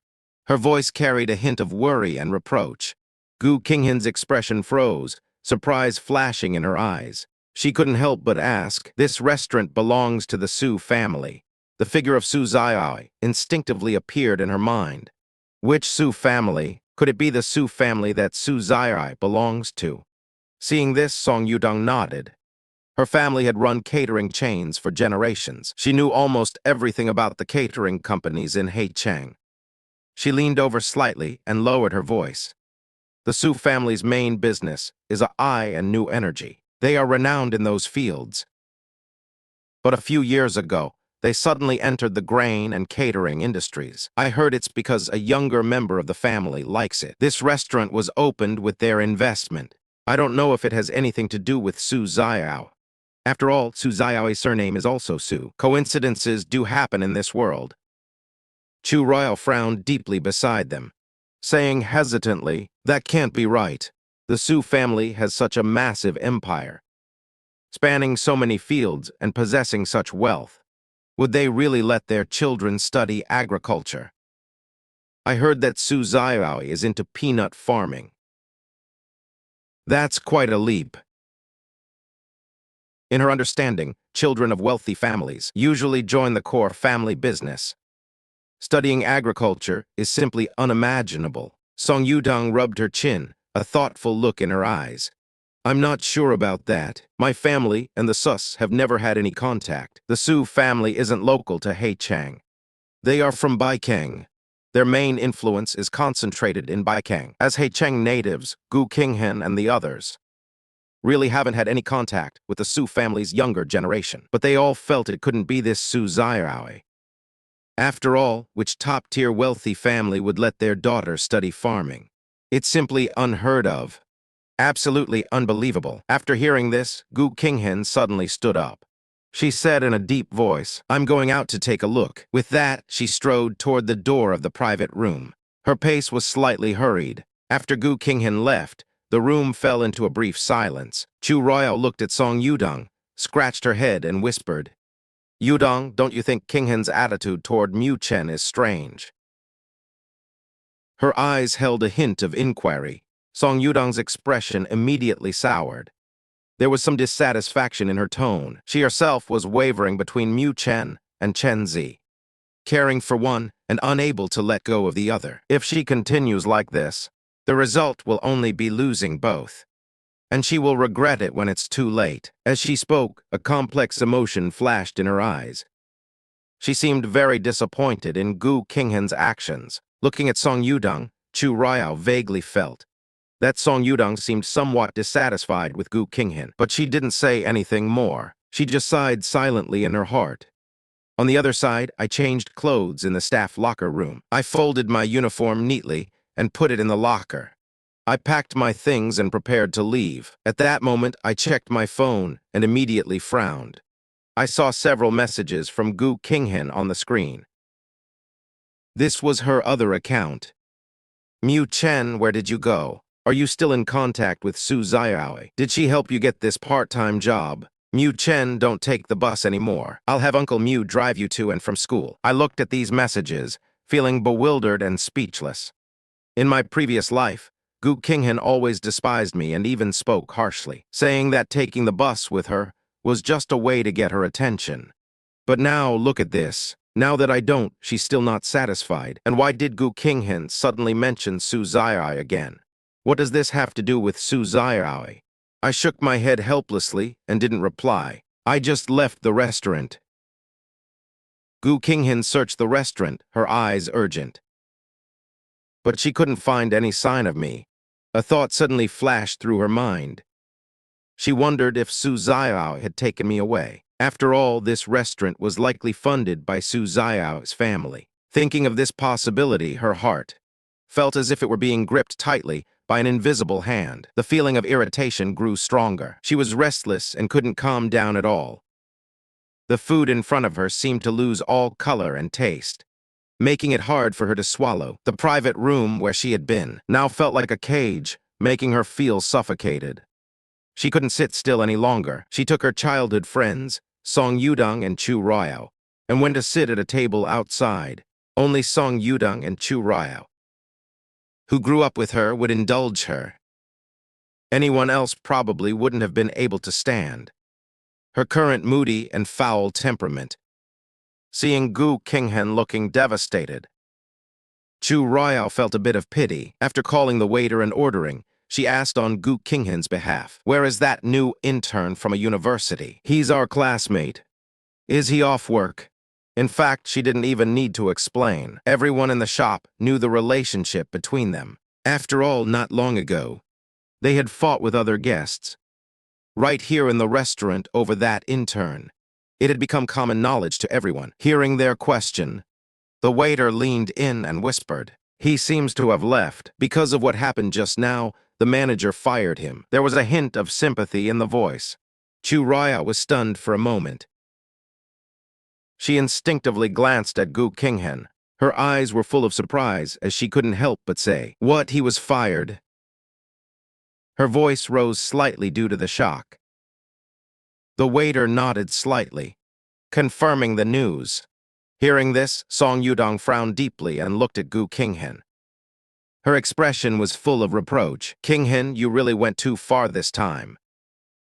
She knew in her heart that it was only my first day of work. I had hoped to use this part-time job to gain experience and support myself, but I was fired because of Gu Qinghan's impulsive behavior. I must be very heartbroken. Gu Qinghan's expression shifted instantly. A wave of guilt washed over her.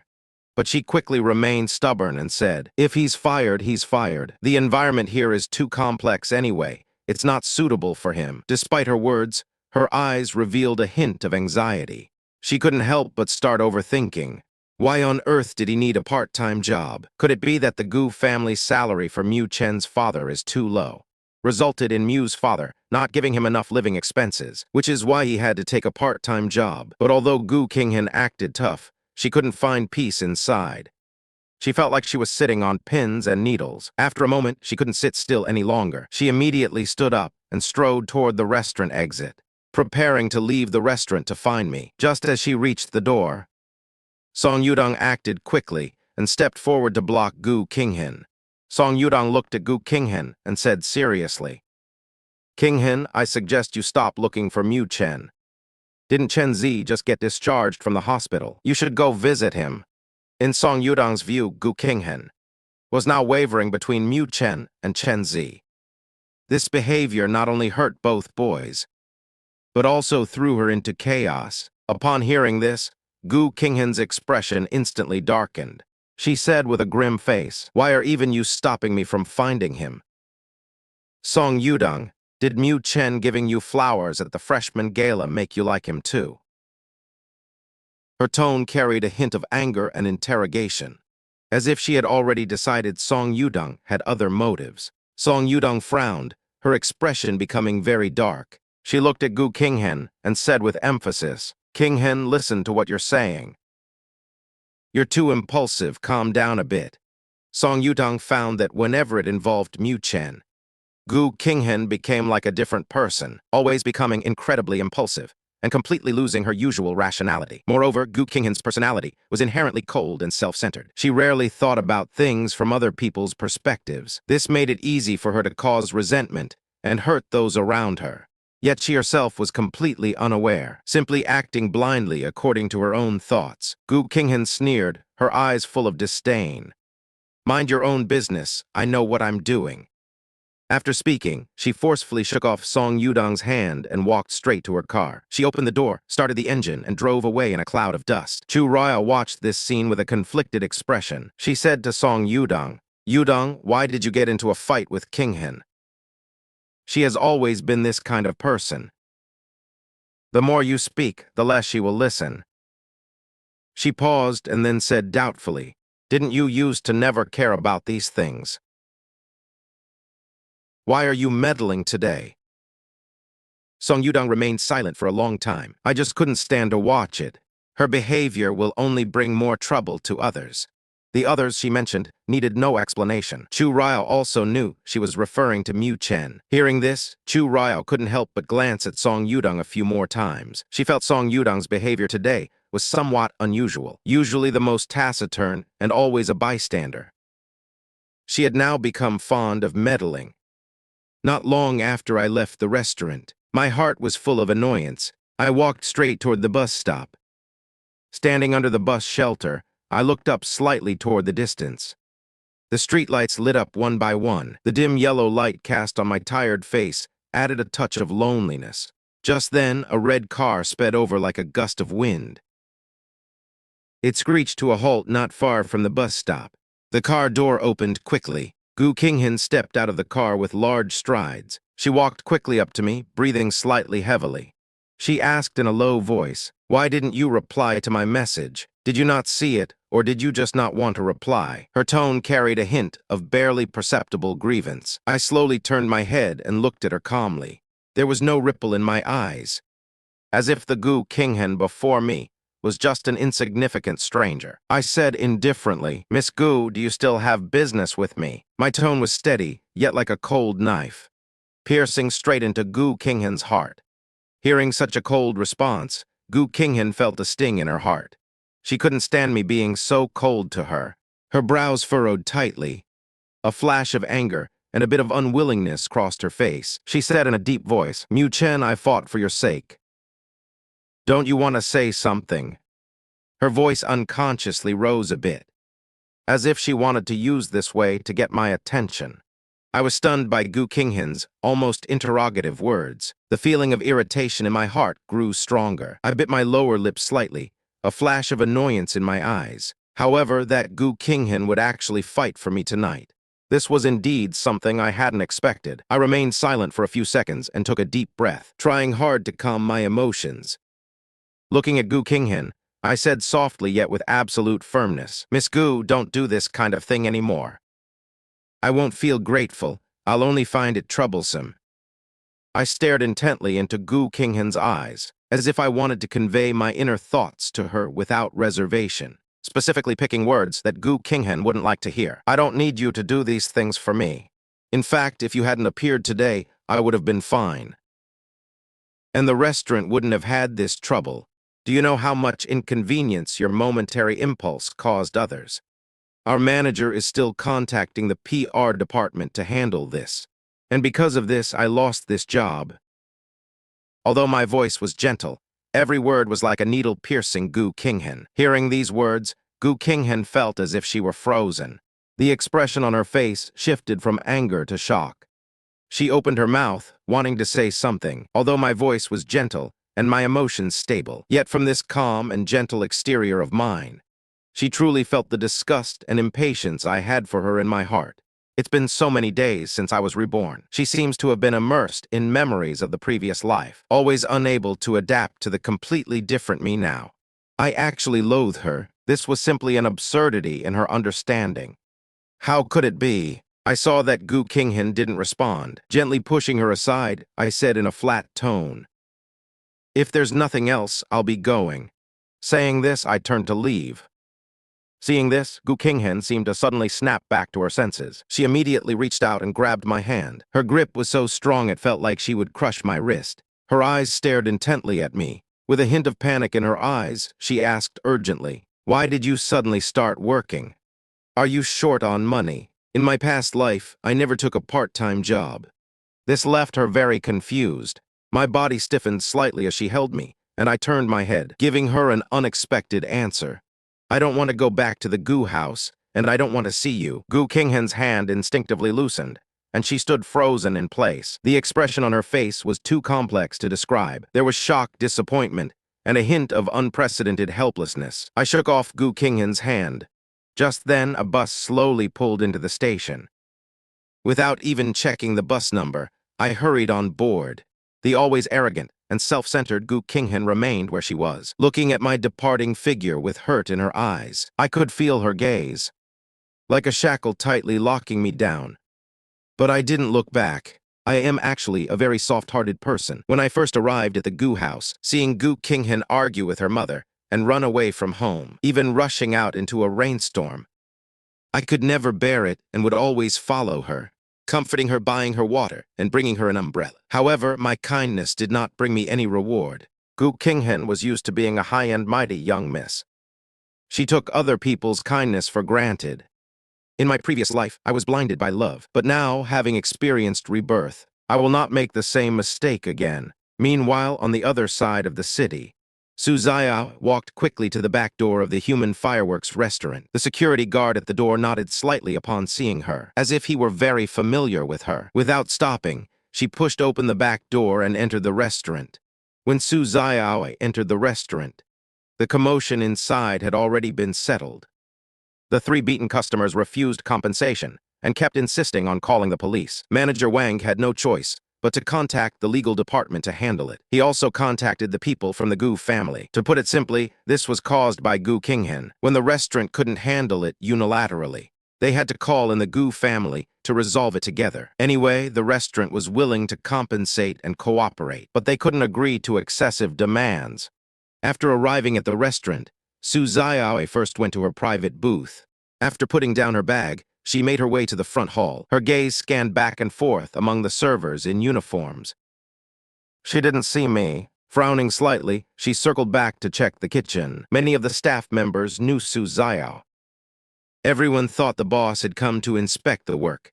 Everyone started working even harder. Just then, having finished handling the matter, Manager Wang, coming out of the office, saw Su Xiao. He was suddenly startled. He hurried over and asked cautiously, "Miss Su, are you here to hold us accountable?" This was indeed my oversight. But I didn't expect that the new part-timer would be Miss Gu's boyfriend. Otherwise, I wouldn't have dared to hire him. Su Xiaowei stopped and turned her head expressionlessly. Her deep, dark gaze stared intently at Manager Wang. Manager Wang, having been in the industry for over a decade, it was the first time Manager Wang felt chilled by a young person's gaze. He explained somewhat guiltily, "This matter has been mostly handled. We have handed it over to the legal and PR departments. They will be here shortly." Su Xiao interrupted his explanation. "The Miss Gu you just mentioned, is she Gu Qinghan, the daughter of the Heicheng Gu family? Did she come here?" Manager Wang thought. Well, it seems that after all his explaining, Miss Su had no idea about this at all. So it's even less likely she's here to hold him accountable. Manager Wang breathed a sigh of relief. He wiped non-existent cold sweat from his forehead and said to Su Xiao, "Ah, yes, in the evening. The Gu family's daughter came with some friends. It just so happened that her boyfriend had an argument with a customer in the restaurant. So Miss Gu rushed over and started beating people." Manager Wang recounted everything that happened in the restaurant tonight, telling Su Xiao every single detail. The more Su Xiao listened, the deeper her frown became. She asked in a cold voice, "Those 3 customers were so uncivilized. Clearly, I didn't want to dwell on the grudges from my past life. Yet Gu Qinghan kept provoking me time and time again. Could it be?" I paused, a terrifying thought surging in my mind. Could it be that Gu Qinghan was also reborn? No way. If Gu Qinghan were reborn, then she should be looking for Chen to stop him from going abroad. It makes no sense that with her first love right beside her, she would still come to provoke a substitute like me. As I was thinking this, I suddenly heard a cool female voice calling me in the night breeze. I looked up and saw Su Xiao, standing under a dim streetlight not far away. Su Xiao's face bore a complex expression. She strode up to me and stared at my face. I widened my eyes in surprise. "Senior Su, why are you here?" Su Xiao was silent for 2 seconds before saying, "Today is my birthday. There's a party, and I wanted to ask if you'd like to come." I was even more surprised. "Oh, is that so? Then happy birthday, Senior." As I spoke, I reached for my backpack and rummaged through it. I couldn't find anything. Finally, I took off the little chicken plushie hanging on my backpack. Blushing, I handed it to Su Xiao. "Happy birthday, Senior.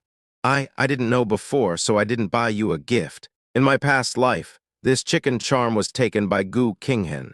This time, I originally planned to keep it for myself." Su Xiao looked at the chicken charm in my hand. The chicken charm had a yellow base, a red ring around its neck, and a straw hat on its head, all fluffy. There was also a small bell hanging from its neck, looking very cute. Su Xiao immediately reached out and took the chicken charm without changing her expression. I felt Su Xiao's warm fingers brush against my hand. My hand trembled, and I pulled it back. Su Xiao glanced at me and noticed my cheeks were red. She lowered her head slightly and quickly attached the chicken charm to her shoulder back. She said softly, "This is great, I like it very much." I felt that this charm was a bit too cheap to give as a gift, but Senior Su seemed to really like it. Su Xiao asked me, "We're going singing, do you want to come along?" Although it was a question, her eyes were fixed on me with anticipation. I'm not in a good mood right now either. If Mrs. Gu finds out that Gu Qinghan fought in the restaurant for me, who knows if she'll secretly add something to my food. I immediately nodded. "I'll go, are we leaving now?" Su Xiao nodded. She used a mobile app to call a car. At this moment, she suddenly felt some regret.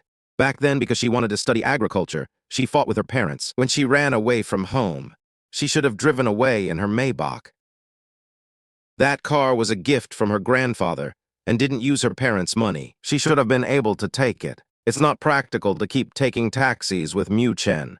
In the future, she'll need to rent a place and take Chen to play everywhere. No, she should just buy one now. Anyway, she still has some money. While pondering, she sent a message to her group chat. Today is my birthday. You must come to Blue Star KTV. There were only 7 people in the group. Some of these classmates were still in the fields and hadn't returned. Some were still rushing their assignments and theses. The moment they saw this message, they were all excited. 7th sister, you finally remembered to treat your brothers and sisters to a meal. Miss Su is treating, I must show up. I haven't eaten yet. We're eating something expensive today. Wait, 7th sister, if I remember correctly, isn't your birthday in July? The dates don't match up. Is it really your birthday? The car arrived, and Su Xiaowei opened the door for me. Su Xiaowei watched me get in the car, and then walked to the other side. After getting in, she replied on her phone. I said it is, you'll know when you get here. As she spoke, she added another sentence. I'll be bringing a friend, don't give it away. After sending the message, she turned off her phone. My mood had been quite low. Su Xiaowei turned and asked me, do you want some milk tea? I heard that drinking milk tea makes you feel better. I asked her back, do you want some, senior? Do you want me to buy some for you? By the time Su Xiaowei brought me there, several of her groupmates had already arrived. There were 3 male and 3 female students. Including Su Xiaowei and me, there were 8 people in total. They were very excited when they saw Su Xiaowei coming. 7th sister, you're finally here. We've been waiting for you. A slightly plump female student wearing glasses rushed over and tried to hug Su Xiaowei. Su Xiaowei reacted quickly. She pulled me aside to dodge and frowned, saying, slow down, be careful not to bump into others. Chen is so thin. It would be terrible if he actually got bumped into. The students in the private room finally noticed me following behind Su Xiaowei. Everyone's eyes widened in shock. One of the tall male students said in surprise, Xiaowei, did you bring your boyfriend? Everyone immediately started cheering. No way, no way. 7th sister actually has a boyfriend. I blushed with embarrassment. I turned to look at Su Xiaowei. There was a smile in Su Xiaowei's eyes. She pulled me over and told everyone, stop talking nonsense. His name is Chen. He's a junior from a university across the way. He's not my boyfriend. Everyone let out an "oh" and wore teasing expressions. They understood. Not now, but probably in the future. But they had never seen Su Xiaowei get close to any boy. She had always been cold and aloof, distant toward everyone. It was the first time her groupmates saw someone by her side. And a male student at that. Several students looked at each other, exchanging glances. Seeing that Su Xiaowei even used a fake birthday to invite him out. It seemed she was interested in him. Everyone had a gossiping look in their eyes. One of the female students handed me a bottle of Coke and said very eagerly, hello, Junior. My name is Xia Yumuo. You can call me Big Sister. Just as I was about to speak, I heard Su Xiaowei say coldly, since school started, you've been claiming younger brothers everywhere. You must have a whole truckload of them by now. Xia Yumuo said indignantly. That's different. This one looks much more well-behaved. Su Xiaowei whispered to me, ignore them. Have some fruit. She placed the fruit platter in front of me and peeled some fruit for me. Everyone in the private room looked at us with strange expressions. I started to feel uneasy under their gaze. They couldn't say it to our faces, but the group chat was heating up. Wow, 7th sister has great taste. This younger brother is really handsome. Is 7th sister chasing him? Should we give her a little push? They chatted a lot in the group, but Su Xiaowei didn't reply. Until Xia Yumuo said this. Su Xiaowei immediately replied in the group. Push how? A few classmates looked at each other. Xia Yumuo brushed back her hair. Leave it to me. Xia Yumuo put down her phone, lowered the music, and said with a smile, come on, the must-play party game. Truth or dare, who wants to join? Someone complained in the group. Can't we have something new instead of this old stuff? Xia Yumuo glared at Su Xiaowei. sending her a silent warning. I'm helping you chase your husband. Do I really have to teach you how to cooperate? Xia Yumo shouted. Seventh sister, do you want to play? Su Xiaowei turned to me helplessly and asked, Mu Chen, do you want to play? Although truth or dare is very popular at college parties. I had never played it before. Xia Yumo was thrilled. Then everyone join in. I'll go get the cards. Everyone sat in a circle on the sofa, around the tea table. I leaned closer to Su Xiaowei and said, Senior, didn't you buy a cake for your birthday today? If I hadn't mentioned it, Su Xiaowei would have almost forgotten it was her birthday. Su Xiaowei was silent for 2 seconds before saying, I had cake at noon, so I didn't buy one for tonight. When she said this, Su Xiaowei actually felt a bit guilty. But I didn't think much of it. I didn't doubt Su Xiaowei's words. Then again, who would normally think that someone's birthday could be fake? Just then, Xia Yumo came over with the cards. 8 people sat in a circle around the sofa. Xia Yumo happened to be sitting on my other side. She excitedly put the cards on the table and said loudly, Quick, quick, quick, draw a card. Their 7th sister finally took a liking to a junior, so they definitely had to do their best to help her chase him. After everyone drew a card, Xia Yumo asked loudly, Who got an A? Who has the A? Flip them over and see. Everyone checked their cards. Su Xiaowei flipped her card and placed it on the table. Hers was a 2. This was my first time playing this kind of game. I flipped my card and it was a spade A. Su Xiaowei raised an eyebrow and turned to look at Xia Yumo. Xia Yumo gave her an innocent look, meaning she hadn't rigged it. It was all fate. Xia Yumo brought over 2 small boxes and asked me, Come on, little junior, do you choose truth or dare? I hesitated for a moment and said tentatively, Truth, I guess. As soon as I spoke, the senior's eyes lit up instantly. Oh, truth, huh? Little junior, you're not allowed to take it back. A senior girl smiled and took a small slip of paper from the box labeled Truth, and then handed it to me. Here, junior, open it and see the question. I took the slip and slowly unfolded it. Xia Yumo leaned in and read aloud, When was your first love? Everyone stared at me intently. Even Su Xiaowei beside me tilted her head and couldn't help but look. I hesitated for a few seconds. In this lifetime, I definitely haven't had a first love yet. But if things from my previous life counted, then I started crushing on Gu Qinghan when I was 18 and got together with her when I was 19. I haven't lost my memory. I remember the things from my previous life clearly. After such an unhappy relationship, I could never return to that innocent and naive state of a first love. I gave an awkward smile and said vaguely, Back when I was in school, I didn't even specify which school. This was basically like saying nothing at all. Everyone looked at me and then at Su Xiaowei. Su Xiaowei's expression stiffened and her gaze turned cold. Back when you were in school, so when exactly was that? Xia Yumo coughed twice and asked curiously, Junior, it's only been a month since school started here. Was when you started school this time. Who is your girlfriend? I rolled up the slip, put it back in the box and said shyly, Senior, I didn't mean this enrollment. So it was a high school puppy love. At that moment, a girl said, Actually, when I first started kindergarten, I already liked a boy. A crush is also a first love, right? Another guy chimed in. Following that logic, I had someone I liked when I was 3. Hearing this, Su Xiaowei's expression softened again.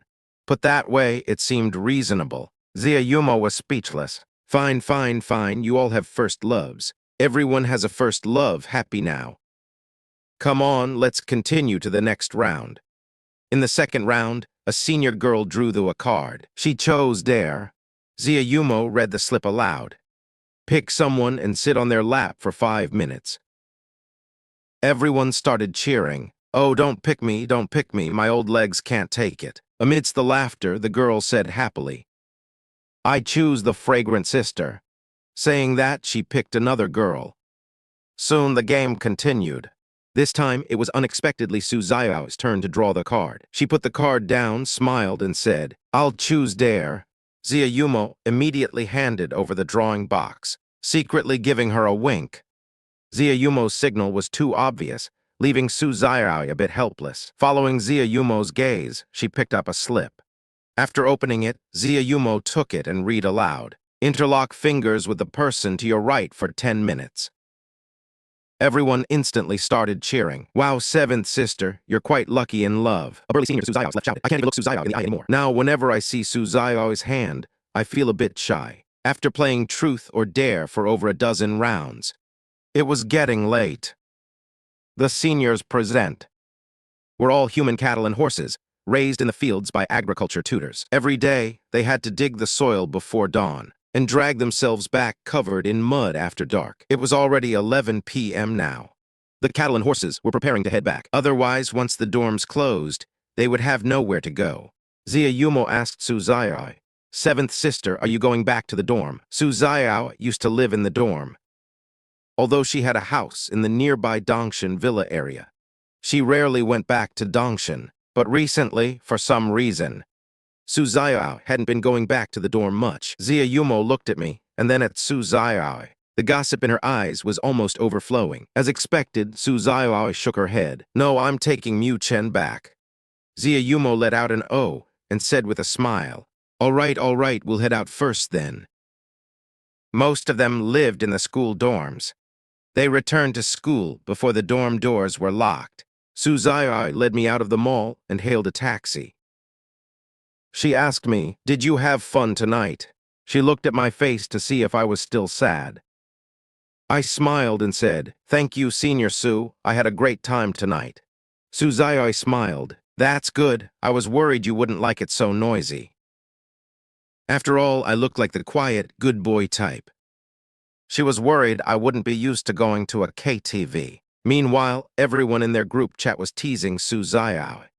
Seventh sister is really something. She's the youngest, but she's the first to get out of being single. Brothers and sisters, does anyone have any connections? Could you introduce a junior to me as well?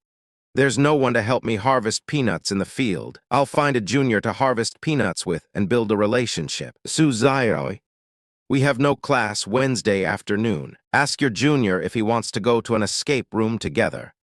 Let's do a horror-themed one, she suggested. The one who suggested the escape room was Zia Yumo. Among them, only Zia Yumo had so many mischievous ideas. Although she is currently single and has never been in a relationship, her theoretical knowledge on how to chase boys had already covered all 108 methods. Su Xiaowei and I were sitting in the car. After seeing the message, she replied to Zia Yumo, "Escape room is fine, but why a horror theme? Chen will be scared." Zia Yumo was practically frustrated by her lack of ambition. "Seventh, are you an idiot?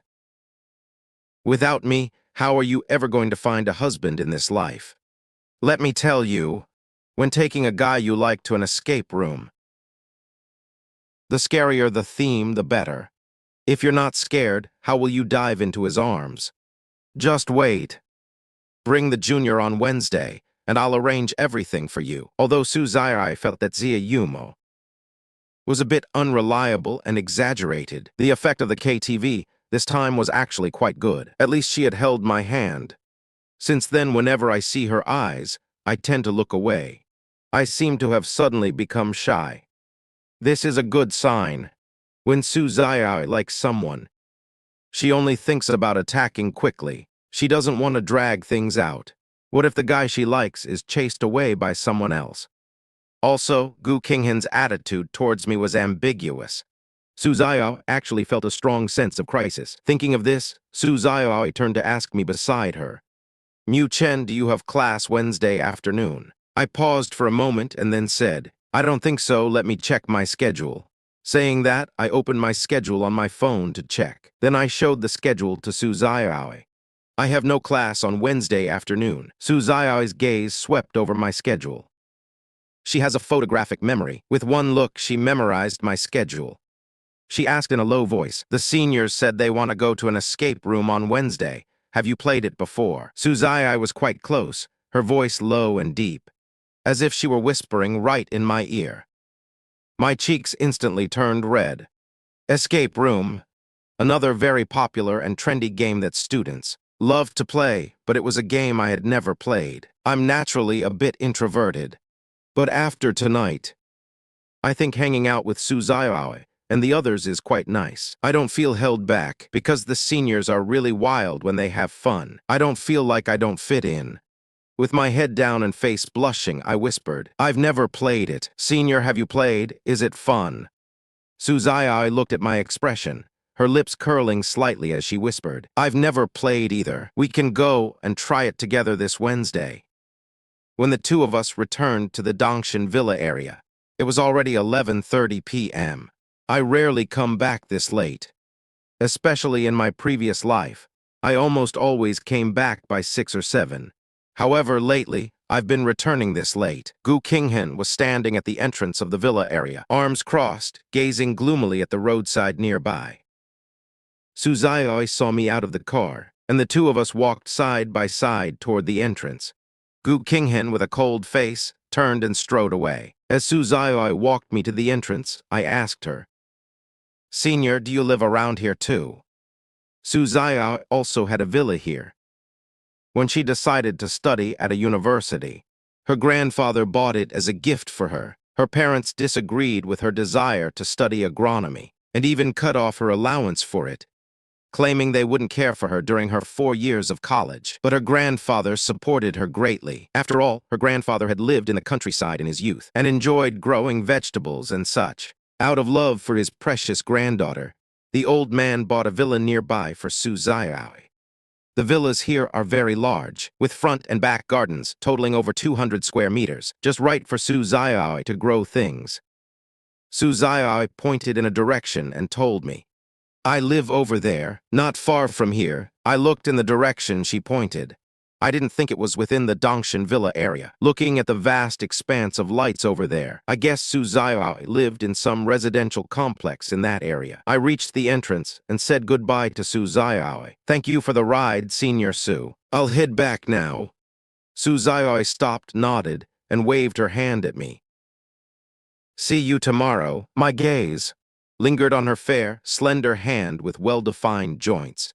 Then I couldn't help but think of the scene tonight where my fingers were intertwined with hers. My face flushed slightly as I turned and walked inside. When Gu Qinghan returned home, her mother had already finished work and was waiting for her in the living room because Gu Qinghan had discovered her favoring Chen. So Mrs. Gu hadn't bothered Gu Qinghan these past 2 days. She was actually worried that Gu Qinghan would hate her. When she saw Gu Qinghan enter, she put her phone on the table and called out to her, Qinghan, come here for a moment.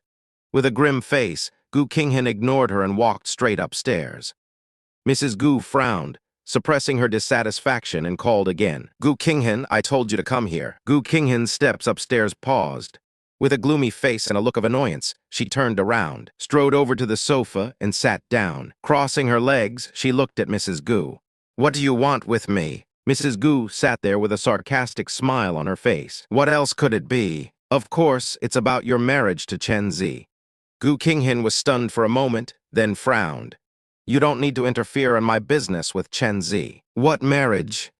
She had never even considered the idea of marriage. Mrs. Gu said sarcastically, I saw how madly you loved that Chen before. I thought you wouldn't marry anyone but him. Why are you so resistant now that I mention your marriage? Gu Qinghan, what on earth do you mean? Gu Qinghan knit her brows and said irritably, Can you just stop interfering in my life? You were the one who disagreed with me being with him before, and now you're the one wanting us to marry. What exactly do you want from me? Mrs. Gu opened a news webpage on her phone and placed it in front of Gu Qinghan. See for yourself. Gu Qinghan irritably picked up the phone, took a look, and then frowned.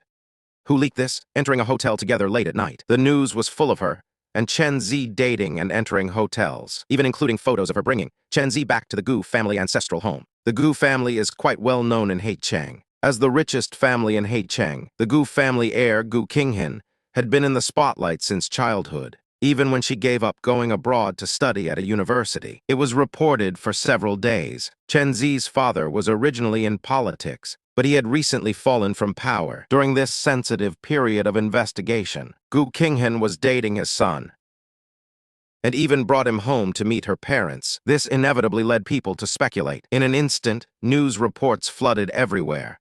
People online had already started saying that the Gu and Chen families were colluding between government and business. Mrs. Gu said with a cold laugh, "Now it's great. The whole world knows you're dating Chen Zi." "Just as you wished. Are you satisfied?" Gu Qinghan's brows were tightly knit. She put the phone down and said coldly, "Why didn't you have it taken down? Will this affect the Gu family's stock price? Does her father know about this?" Gu Qinghan felt extremely irritable thinking about this. Gu Qinghan said coldly, "How could this happen? Who on earth leaked this information?" Mrs. Gu snorted coldly. "Who else could it be? It must be the Chen family." Originally, Chen Zi could only flee abroad. But now that he can cling to the Gu family, he certainly won't want to leave. Mrs. Gu took back her phone, contacted her assistant to handle the matter, and then she looked at Gu Qinghan and said, "I've already handled this for you, but you'd better reconsider your situation with Chen Zi." Gu Qinghan was extremely irritable. "So who leaked this?" Based on Mrs. Gu's words, it might be related to the Chen family. But Gu Qinghan didn't want to believe Chen Zi would plot against her like this. Gu Qinghan took her keys and drove out overnight to find me.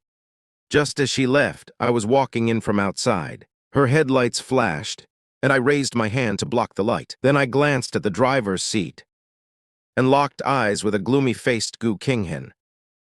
I frowned speechlessly and stepped aside. Gu Qinghan really wanted to ask what the relationship between me and Xiaowei was, why she had been seeing me and Su Xiaowei together so often lately. Moreover, this was something that had never happened in the previous life. But on second thought, she had no right to ask. The key was that she had just caused me to be fired from the restaurant. Although she didn't show it, she was worried I was angry with her. After hesitating for a while, Gu Qinghan drove away. When I returned to the small building, my father, who was playing chess with other drivers at the door, immediately stood up. "Chen, you're back." I opened the door to my room and was somewhat surprised to see my father there. "Dad, it's so late. Why aren't you asleep yet?" Father nodded and said to me, "Come inside, let's talk." Father rarely chatted with me. We used to talk often when I was little, but it became less and less as I grew up. Looking at my father's expression now, I couldn't help but feel worried. "Dad, did something happen?" Father came into the room and sat on a stool. He watched me pack my bag and said, "Chen, there's something I want to tell you." He hesitated for a moment before saying, "I'm planning to resign. I won't be a driver for the Gu family anymore." My movement of packing the bag paused, and I looked at my father in surprise. "Dad, you don't want to work there anymore." Father had previously said that working for the Gu family was quite good. The butler and other drivers were easy to get along with, and they provided room, board, and social security. More importantly, the work was light and the pay was high. He felt he could keep working here indefinitely. Why did he suddenly say he wanted to resign now? Father looked at me and said softly, "Mrs. Gu has been making things difficult for you lately, hasn't she?" Father's expression became more serious. "And Miss Gu, did she also scold you?" Father didn't want his son to suffer. Even if his son was going to live in a dormitory, he still wanted to resign. He didn't want his son to be mocked at school. Being called the son of so-and-so's driver, he couldn't bear to let his son suffer. I remained silent for a long time before asking, "What about Aunt Lan? Have you talked it over with her?" Father nodded and sighed. "She doesn't want to resign, so I'll quit first and return to our hometown. She will continue working here. But Zhang Lan isn't my biological mother, so her influence on me isn't that great." My father and I sat face to face, having a heart-to-heart. Father comforted me, saying, "You don't have to worry about me. After I resign, I'll go back to our hometown first. Haven't I always wanted to move your grandparents' graves together? I could never find the time before. This time, I'll go back and get it done." Father started talking about other things. "Also, the house back home needs some repairs. Didn't you say the roof was leaking before? If we go back for the new year, it'll be uninhabitable." Actually, Father had always wanted to go back home, but all these years, to take care of me and put me through school. He worked even during the new year and had no free time. My eyes grew red, and feeling distressed, I whispered, "Dad, I'm sorry. Fortunately, having been reborn, I now know how to avoid risks. I won't be foolishly thinking Gu Qinghan likes me like in my previous life, or thinking that Mrs. Gu would accept me, then foolishly sacrificing everything, and even dragging my father down with me. Father had actually saved a lot of money over the years. His money is enough to buy a small house in full on the outskirts of city. For me, a small 2-bedroom, 2-living-room house is enough. As for himself, he has already planned it out. Go back to the small county town to open a convenience store, or go to the countryside to plant trees. Anyway, he'll be retiring in a few years. Everything is centered around me. As for Zhang Lan, if she wants to stay here, let her stay. Anyway, father can come visit her periodically. One day, when she doesn't want to work anymore, he'll take her back. Either way, he won't allow Zhang Lan to interfere in my affairs. Zhang Lan is sometimes truly clueless.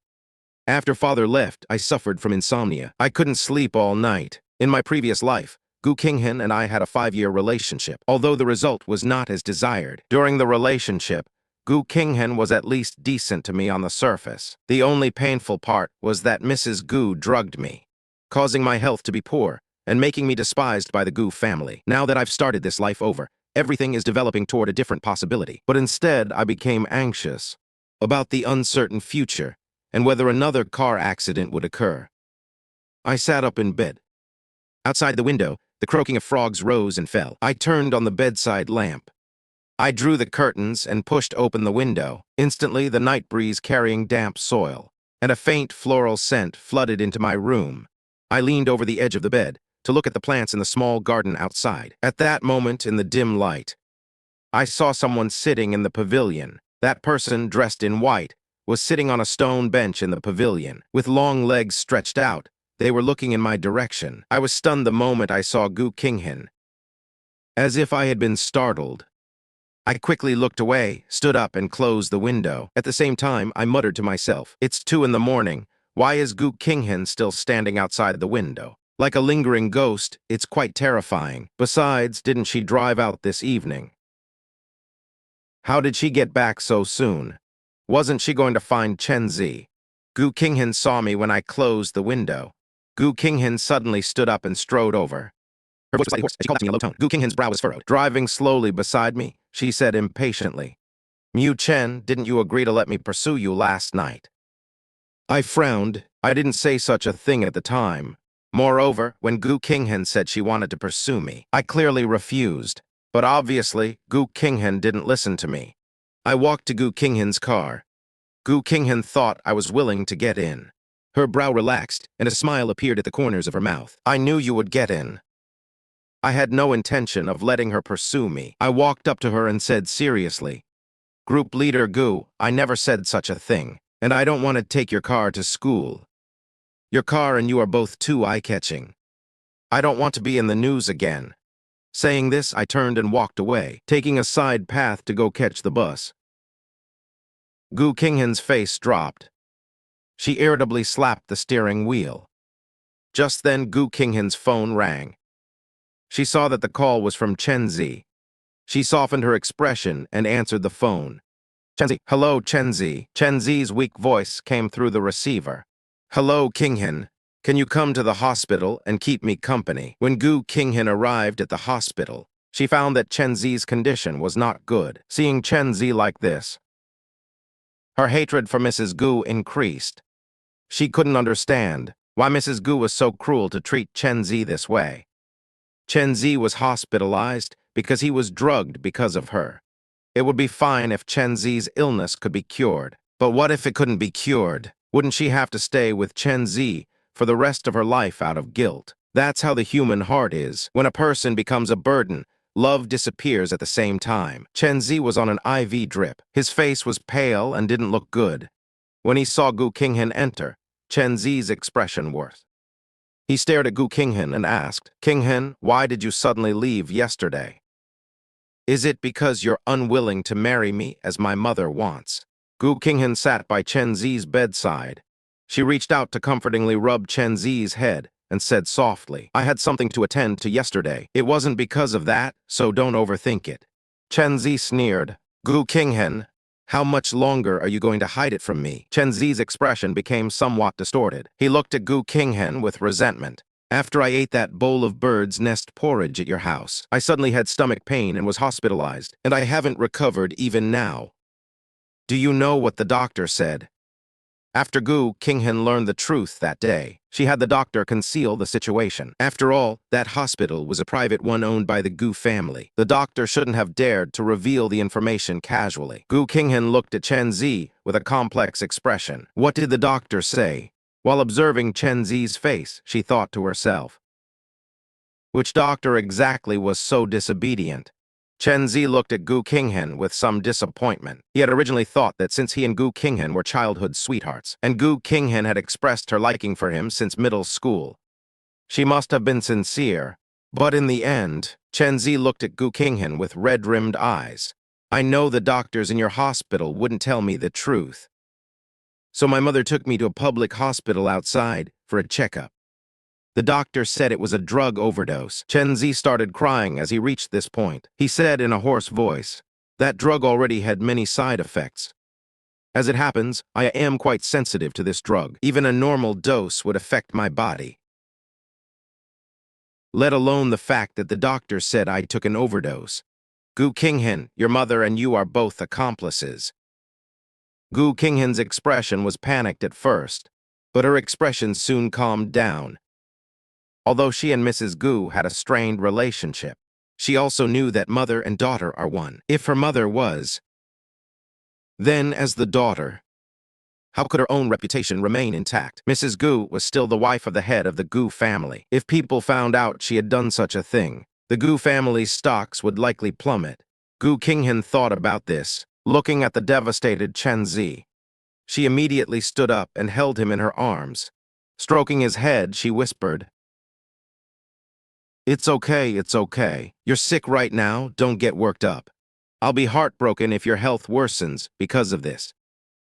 Leaning in her arms, Chen Zi sobbed. What should I do from now on? I haven't even had a girlfriend, and my health is already failing. In the future, don't talk nonsense, it's fine. Gu Qinghan comforted him. You're just sick. The doctor said it can be cured.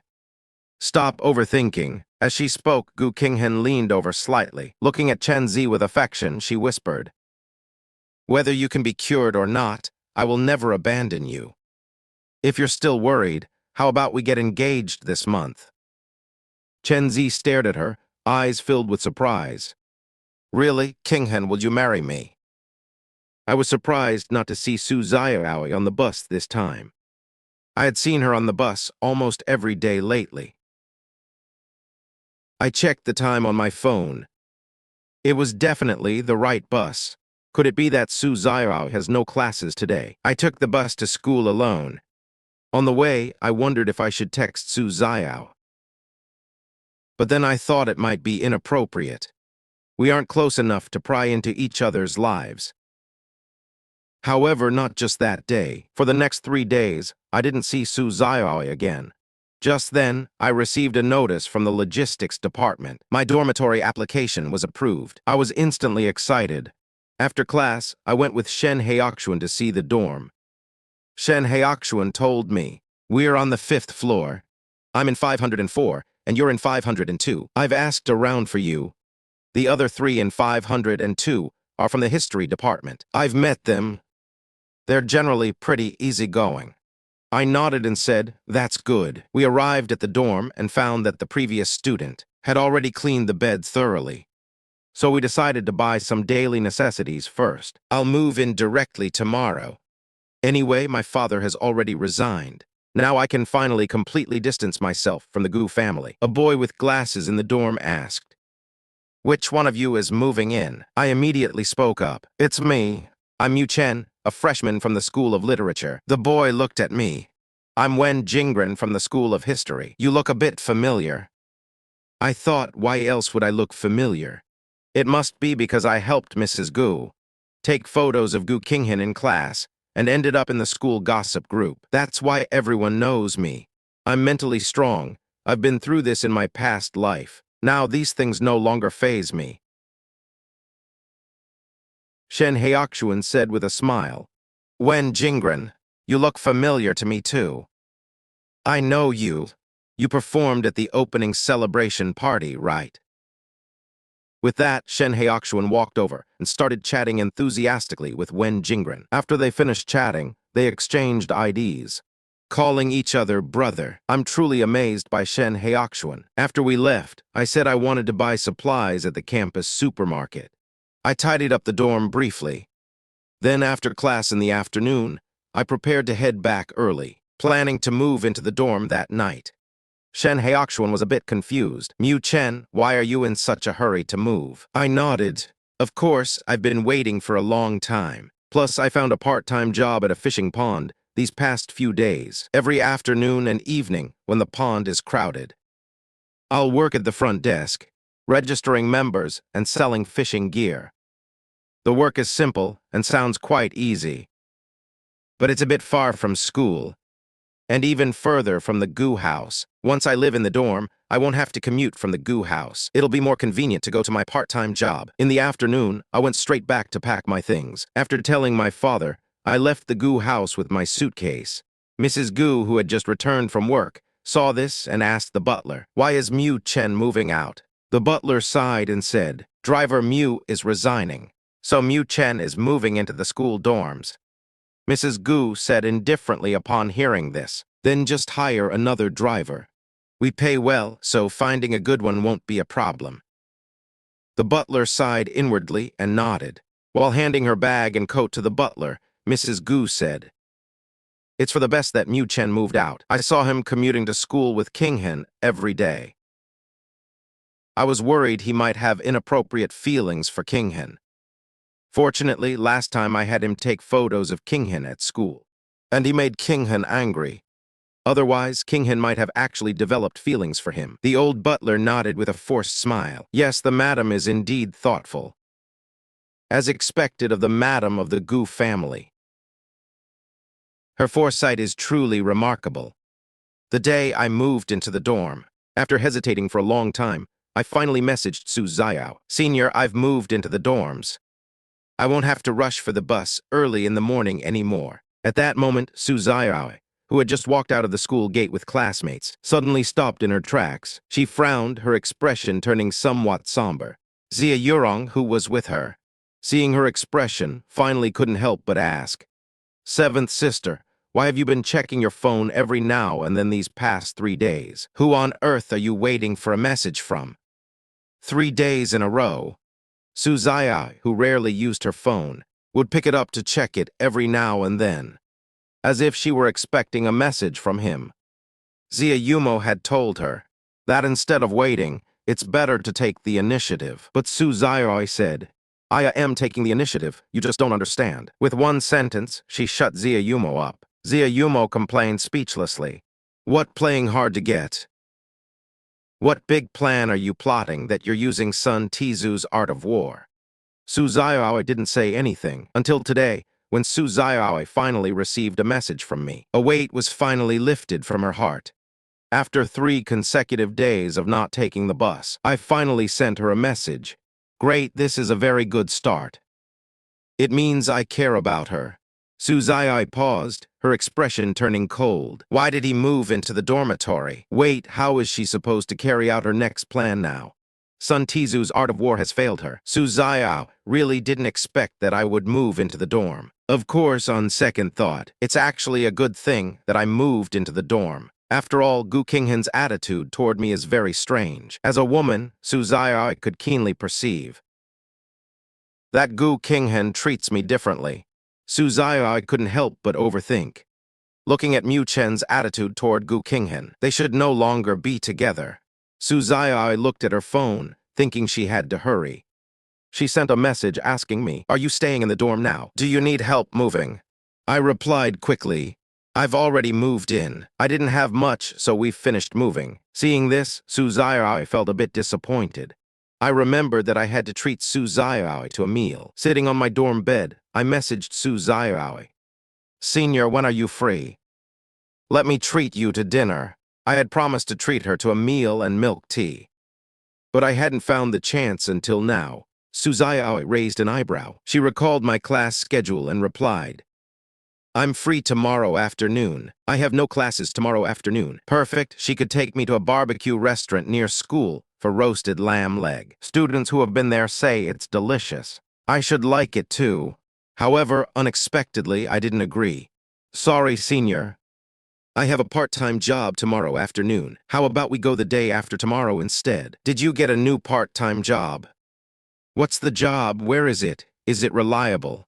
So I sent the location of the fishing pond to Su Xiaowei. It's a fishery. I'm working there part-time as a receptionist and salesperson. It should be reliable.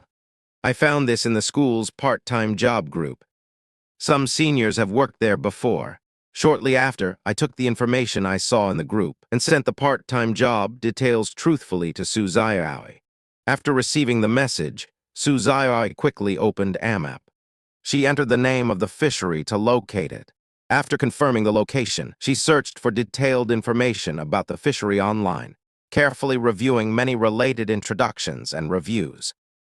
Just then, Zia Yumo came from a nearby small shop, carrying 2 ham sausages she had bought. She ate one herself first, then handed the other one to Su Xiaowei and said, "Seventh sister, aren't you leaving yet? It's already dark." Su Xiaowei took the sausage and took a bite, then suddenly remembered something and turned to ask Zia Yumo, "Oh right, aren't you very familiar with this area? Do you know where around here sells fishing gear?" Zia Yumo was enjoying her sausage, and upon hearing Su Xiao's question, before she could even swallow the food in her mouth, she repeated unclearly, "Hanging gear." As she spoke, her gaze unconsciously swept down toward Su Xiao's lower body. Su Xiao glared at her with a dark expression. Zia Yumo shuddered in fear and quickly said, "What on earth is hanging gear? Are you that lonely?" Su Xiao was speechless. "It's just fishing tools. I want to buy a full set to go fishing at the pond this weekend." Zia Yumo was somewhat surprised. "Wait, you're not even in the aquaculture major next door. What fish are you going to catch?" Su Xiao didn't say anything. After class, I packed my things, scanned a shared bike, and rode to the fishery where I work. The fishery was huge, and the front desk was quite busy. Most members were older, middle-aged men.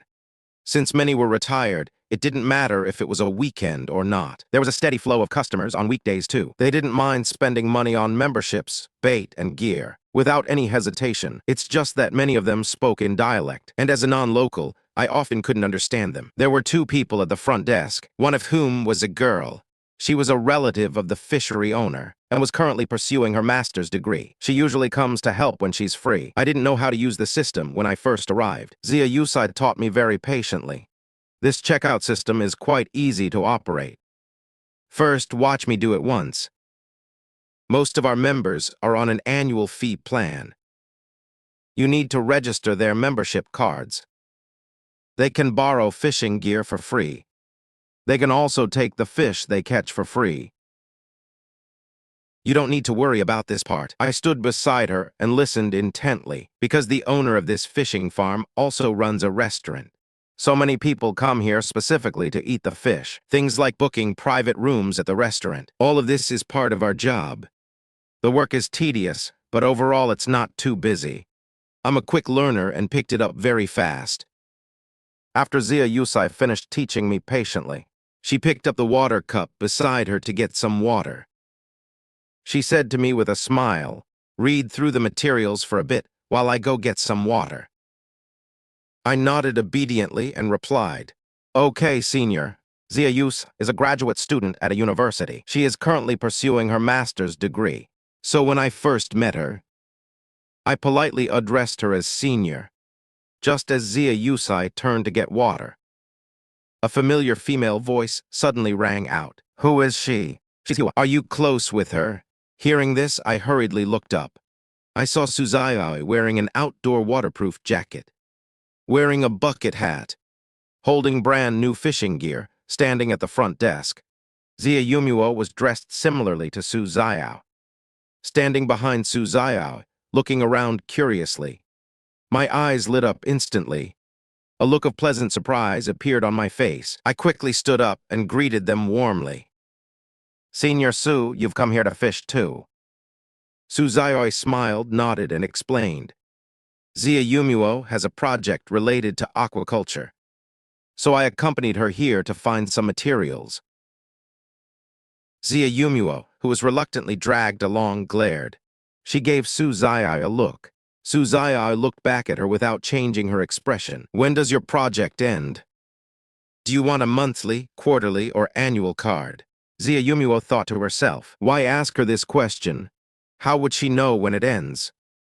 So she asked Su Xiaowei back. When do you think it would be appropriate for my project to end? Su Xiaowei said with a serious face. I've thought about it carefully. An annual card is more cost-effective. After all, the teacher will assign one fishery topic. There will definitely be a second and third time in the future. This annual card is only 1,000 yuan, and there's no limit on the number of uses. It's really a great deal, don't you think? Xia Yumuo seemed a bit indifferent. She nodded casually and agreed. Yeah, all right. I think you're right. Let's go with the annual card. Anyway, she didn't have to pay for it herself. Naturally, she didn't feel the pinch. Watching them from the side, I couldn't help but find it funny. I wondered to myself. Just then, Su Xiaowei suddenly turned to me with a smile. Chen, could you please help me get 2 annual cards? Okay, senior, please wait a moment. Please fill out some information first. As I spoke, I pushed a form over, asking them to fill it out. I wasn't very familiar with the process of issuing membership cards. My movements were a bit slow. Seeing this, Xia Yumuo didn't show any impatience. Instead, she kept chatting with me pleasantly. She asked about my part-time job at the fishing farm, including things like pay, benefits, and meal reimbursements. She asked so many questions it was as if she wanted to work here too. I have a gentle personality, so I answered all of Xia Yumuo's questions one by one. Just then Xia Yusai, who had gone to get water, saw that guests had arrived. She was a bit worried about whether I could handle the membership cards smoothly. So she quickly put down her water cup and walked back to the front desk. Xia Yusai came to my side and stood shoulder to shoulder with me. Our shoulders were almost touching. Xia Yusai lowered her head slightly and asked softly, "Are you processing the annual membership cards?" I nodded slightly and looked up a bit shyly. I smiled at Xia Yusai and said, "Senior, I'm still not quite sure how to operate this membership system." Xia Yusai froze for a second when our eyes met. But she quickly snapped out of it and said, "It's okay, let me help you. Just watch from the side." As she spoke, she naturally took the mouse from my hand, and her slender fingers, unintentionally, touched my hand. Neither of us paid attention to this small detail, but Su Xiaowei, standing outside the counter, saw everything clearly. Her expression instantly darkened. Her previously good mood suddenly soured. Xia Yumuo stood beside her and whispered, "Kijil, seventh sister, your competition is quite fierce." Su Xiaowei, with a grim face, sighed helplessly. It can't be helped. A boy she could fall in love with at first sight. Others would definitely like him too. After all, I'm handsome, have a great personality, and am very kind. It would be abnormal if nobody liked me. Xia Yusai quickly finished operating the system, handed over the 2 membership cards. "Hello, your membership cards are ready. This is the annual pass, unlimited visits within the validity period. You can come by any time, no need to make an appointment in advance. Fishing gear can be borrowed for free.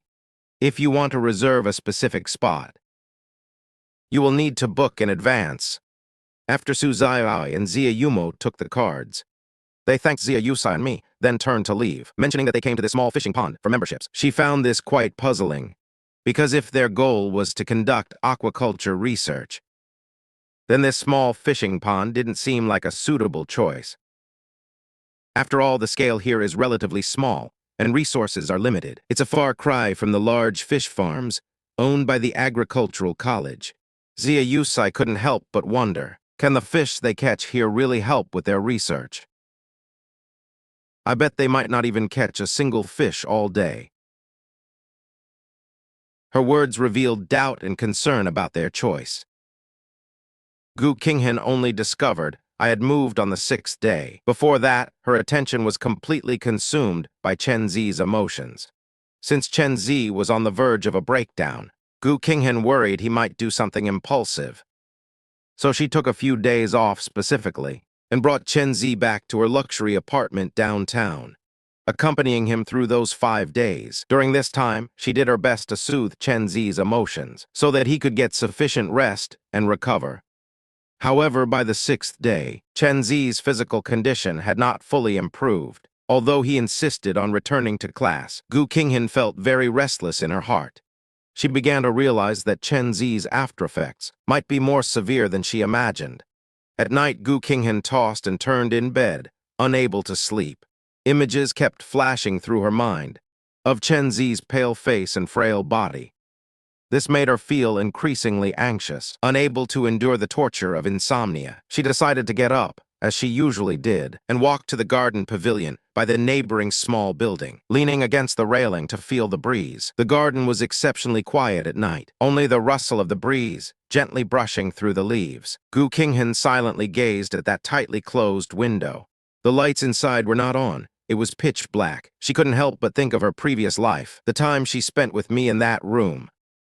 A wave of indescribable, complex emotions surged in her heart. But in this relatively quiet environment, I could hear clearly. Hearing this question, I let out an ah and shook my head flusteredly. My voice unconsciously lowered, saying with a hint of shyness, "Of course not. She's just a senior from the neighboring school." Zia Yusai nodded thoughtfully. With a slight smile on her lips, she said softly, "So that's how it is. Then it seems I misunderstood." She had just seen Su Xiaowei and me walking side by side. The atmosphere between us was harmonious. She really thought we were a couple. I was made to feel embarrassed by Zia Yusai's words. When Su Xiaowei returned after storing the fishing gear, I subconsciously and silently increased the distance between us. We walked out with about half a meter of space between us. Su Xiaowei keenly noticed my odd behavior. She couldn't help but feel a hint of confusion. She subconsciously took a step closer to me, trying to close the gap between us. However, I immediately and silently stepped to the other side. Su Xiaowei stopped in her tracks and immediately realized something was wrong. I was actually avoiding her to confirm her suspicion. Su Xiaowei tentatively moved closer to me again. As a result, I quickly dodged to the side once more. Su Xiaowei frowned slightly and couldn't help but call out, "Mu Chen." Hearing the call, I suddenly looked up. "Ah, senior, what's wrong?" By this time, we had already reached the road from the fishing pond to the bus stop. This stretch of road was about several dozen meters long. It was relatively remote and dim, with no bright streetlights around. Occasional chirps of insects came from the roadside bushes, adding a bit more to the quiet and mysterious atmosphere. Su Xiaowei suddenly reached out. Her movement was swift and powerful as she grabbed my arm, pulling me forcefully to the side. Before I could react, I lost my balance and was pulled right next to Su Xiaowei. In that hurried moment, I caught a scent, a faint fragrance emanating from Su Xiaowei. That fresh scent left me feeling a bit dazed. I was stunned for a moment. Her family background is no less impressive than Gu Qinghan's, but why are her standards for a partner so unpicky? At this moment, Gu Qinghan was lying alone in a dim room. Heavy curtains were drawn, blocking the sunlight outside. The entire space was filled with a suffocating atmosphere. Several empty wine bottles were on the table, some lying haphazardly, others perched precariously on the edge. Gu Qinghan slumped on the sofa after getting drunk. However, she had a nightmare. In the dream, she saw herself, for the sake of Chen Zi, heartlessly driving Mu Chen away. Mu Chen dragged his suitcase, his back full of loneliness. Just as he stepped onto the road, a car suddenly ran a red light, moving at high speed like an uncontrolled beast. A loud crash sounded like a bolt from the blue. Mu Chen was sent flying several meters. His body slammed heavily onto the ground. At that time, she was standing before the floor-to-ceiling glass of her apartment, holding Chen Zi in her arms, kissing him passionately. Her gaze happened to pass through the glass and saw this scene happening on the road outside. In that instant, her eyes suddenly contracted. Her pupils dilated sharply, immediately recognizing that the suitcase hit on the road belonged to Mu Chen. Gu Qinghan felt as if she had been struck by lightning. She pushed Chen Zi away forcefully and rushed downstairs like a madwoman. She stumbled several times, nearly falling. Everyone told her with grief-stricken faces that Mu Chen was gone, but she simply couldn't believe it. How was it possible? The Mu Chen who had always been by her side, and who had taken care of her meticulously. How could he just vanish like this? A massive panic enveloped her like an invisible net, making it hard for her to breathe. Just then, Gu Qinghan woke up abruptly from the dream. She sat up suddenly, large beads of sweat sliding down her cheeks from her forehead. Her head throbbed as if pierced by thousands of needles. Her throat was so dry it felt like it was smoking. In a raspy voice, she instinctively called out, "Mu Chen, water." Her voice carried endless exhaustion and helplessness. She leaned back on the sofa with her eyes closed, because for the past 5 years, whenever she was drunk or sick, I would always be the first to stay by her side and hand her a glass of warm water, comforting her softly. Since being reborn, at first she indeed wanted to be with Chen Zi, and intended to keep her distance from me. But as time passed, she found that she seemed to have grown accustomed to life with me. Those trivial daily routines, every move I made had been deeply imprinted in her life. She simply couldn't leave me. Leaning on the sofa, she reached out to rub her aching forehead and called out once more, "Mu Chen." Then her voice paused and she slowly opened her eyes. Before her was a dim and gloomy room. With the lights off, the entire space felt exceptionally oppressive. Messy wine bottles were on the table, and scattered clothes covered the sofa. A total mess, a complete disaster, because without her permission, the servants didn't dare enter her room without authorization. This made her world seem increasingly lonely. She thought about how she had coaxed Chen Zi for several days, putting in every effort to finally appease him, and then returning home physically and mentally exhausted. She thought she could find a moment of peace, but then Mrs. Gu questioned her about why she wasn't going to school. This series of events left her emotionally drained. Gu Qinghan covered her face and suddenly started laughing in the dark. Her laughter was full of bitterness and helplessness. Why is it like this? She didn't understand. In my previous life, I also took the medicine, but I didn't make a scene with her, nor did I even ask for anything, silently enduring everything. Back then, she never felt that she had mistreated me. But now, comparing it with Chen Zi, she suddenly realized, if a man truly loves her, he cannot bear to put her in a difficult position, and I have always been the one who loved her and gave silently. Just then the phone chimed, breaking the silence of the room. She reached out and picked it up. Song Yudong had posted a photo in the group.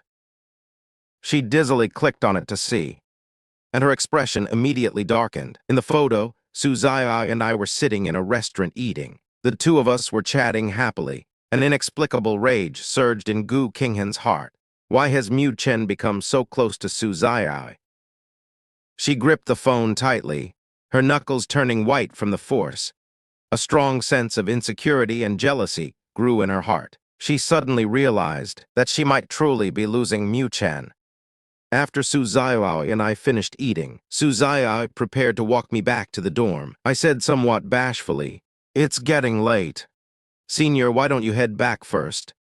I can make it back to the dorm on my own." By now, the night outside had grown deep, and pedestrians on the street were gradually thinning. I looked up at the wall clock. The hour hand was about to point to 10.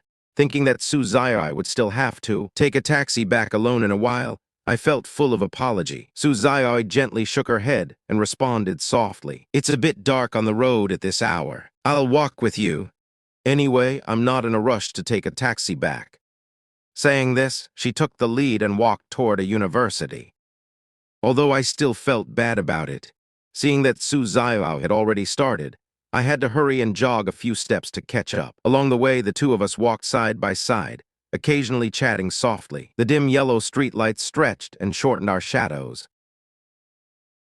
Before long, we arrived at the dormitory building. Su Xiaowei stopped and said softly, "We're here, go on up." I looked up with gratitude in my eyes and said sincerely, "Thank you, senior. Sorry for troubling you today." Su Xiaowei waved her hand and turned to leave. Su Xiaowei was tall, long-legged, and beautiful, making her exceptionally eye-catching in the night. From the moment she accompanied me to the dorm, there were many passing boys who couldn't help but look back, their gazes full of curiosity and envy. I noticed those glances and felt completely uneasy. the blush on my face becoming more apparent. At this time, under the dormitory building, there were scenes of girls seeing their boyfriends off everywhere. Naturally, others mistook Su Xiaowei and me for a couple. But in reality, Su Xiaowei and I were just a senior and junior with a good relationship, with no other special connection. I hurried into the dormitory building and reached the door of my room. The moment I pushed the door open, a roommate looked up from the computer. His eyes lit up and he immediately shouted, "Chen, your girlfriend just sent you a gift. It's on your bed." I stopped abruptly at the door, my face filled with surprise. Subconsciously pointing to myself, I asked in confusion, "Whose girlfriend?" "Mine." I was completely bewildered. When did I get a girlfriend? How come I didn't even know? Just then, another roommate walked out of the bathroom, holding a towel, drying his hair as he walked to my bed. Looking at the exquisitely wrapped Kun plushie, his eyes were full of envy. He exclaimed, "Chen, your girlfriend is really good to you, sending a gift via courier this late." After saying that, he asked me tentatively with curiosity, "Chen, your girlfriend couldn't be Gu Qinghan, could she?" Previously, the matter of me taking photos of Gu Qinghan in class had been heard by my roommates. Gu Qinghan is usually temperamental, arrogant, and cold, ignoring everyone. Yet she never got angry at me taking photos of her in class every day. Some people even saw me getting out of Gu Qinghan's car, the two of us commuting to and from school together. Such signs inevitably led people to speculate. I wasn't angry at all. Just a slight curl of my lips. Showing a faint smile, I explained patiently, "Of course not. The photos before were due to a misunderstanding. I have no relationship with Miss Gu. Besides, what is Miss Gu's status? She and I are from completely different worlds." As I spoke, I walked to my bed, gently picking up the beautifully wrapped Kun from the bed. Studying the Kun plushie in my hands carefully, a surge of complex emotions rose in my heart. This Kun plushie was indeed bought by Gu Qinghan, because in my previous life, after Gu Qinghan and I became a couple, Gu Qinghan had given me an identical one. Back then, I was overjoyed and couldn't put the plushie down. Treasuring it deeply, I placed it by my bedside, hugging it every night when I slept. However, this relationship ultimately ended in tragedy when I was ruthlessly kicked out by Gu Qinghan. This plushie that had accompanied me for 5 years, I couldn't bear to take it with me. Thinking of this, I lowered my head and looked at the plushie again. The same blue Kun, the same size. Even the brand was exactly the same. I couldn't help but reach out, gently stroking the box, my heart filled with mixed emotions. My roommate Wen Jingren, full of curiosity, hurried over, carefully examining the brand logo of the Kun plushie. A look of surprise appeared on his face as he whispered to me, "Chen, plushies from this brand are incredibly expensive. This must cost 7 figures, right?" His words were full of amazement at the plushie's value. I glanced up at Wen Jingren. With a hint of helplessness in my eyes, I slowly shook my head, responding in a calm tone, "I don't know. I've never paid much attention to the prices of luxury goods." At this moment, my thoughts were in turmoil because of this sudden gift. Then, as if remembering something, I asked Wen Jingren again. "This plushie was delivered by a courier. Did you see the person?" Wen Jingren and another roommate, Jai Chengyu, looked at each other. Both shook their heads at the same time, while Jai Chengyu wiped his wet hair with a towel. He explained, "I don't know. The courier delivered it to the dorm entrance and gave it to the warden. Then the warden saw us returning and asked us to bring it back." I nodded slightly after hearing this and said softly, "All right, I'm going out for a bit." After saying that, holding the plushie, I turned and left the dorm. I went to the trash can downstairs from the dorm. My gaze first swept around casually, and then I happened to spot a red sports car parked dozens of meters from the dorm building. That familiar model and unique license plate instantly made me recognize it as Gu Qinghan's car. I narrowed my eyes, a mocking curve appearing at the corner of my mouth, secretly thinking Gu Qinghan was quite ridiculous. So what does she mean by this? Did she take my previous words, try chasing me seriously? Is she really starting to chase me now? What about Chen Zi? Has he already gone abroad? Only when Chen is abroad. Would Gu Qinghan look for a substitute in a fit of rage? I smiled mockingly in the hazy night. Then, without hesitation, I took the Kun plushie in my arms and threw it into the trash can like a worthless object. The action was clean and decisive, without any hesitation or lingering regret. Gu Qinghan, sitting in the car in the distance, had seen me since I returned. Her gaze followed my figure closely, never leaving for a moment. She saw with her own eyes Su Xiaowei dropping me off at the dorm. After a few words of conversation, Su Xiaowei turned and left. Then she saw me carrying the gift she sent, walking step by step toward the trash can. Gu Qinghan's eyes were full of disbelief. She stared intently at me, watching me take the Kun plushie and toss it into the trash like some annoying piece of garbage. I didn't even look back once when I left. Gu Qinghan felt as if her heart had been struck by a heavy blow. An unprecedented sense of frustration surged in her heart. Impossible, this is impossible. Gu Qinghan's lips trembled slightly as she murmured in a low voice. Didn't he love this Kun plushie the most? In a panic, Gu Qinghan took out her phone, her fingers trembling as she sent me a message. Why did you move into the dormitory? Isn't it better to live at my house? She desperately wanted an answer, wanting to figure out why I was being so abnormal. However, just as the message was sent, a red exclamation mark immediately popped.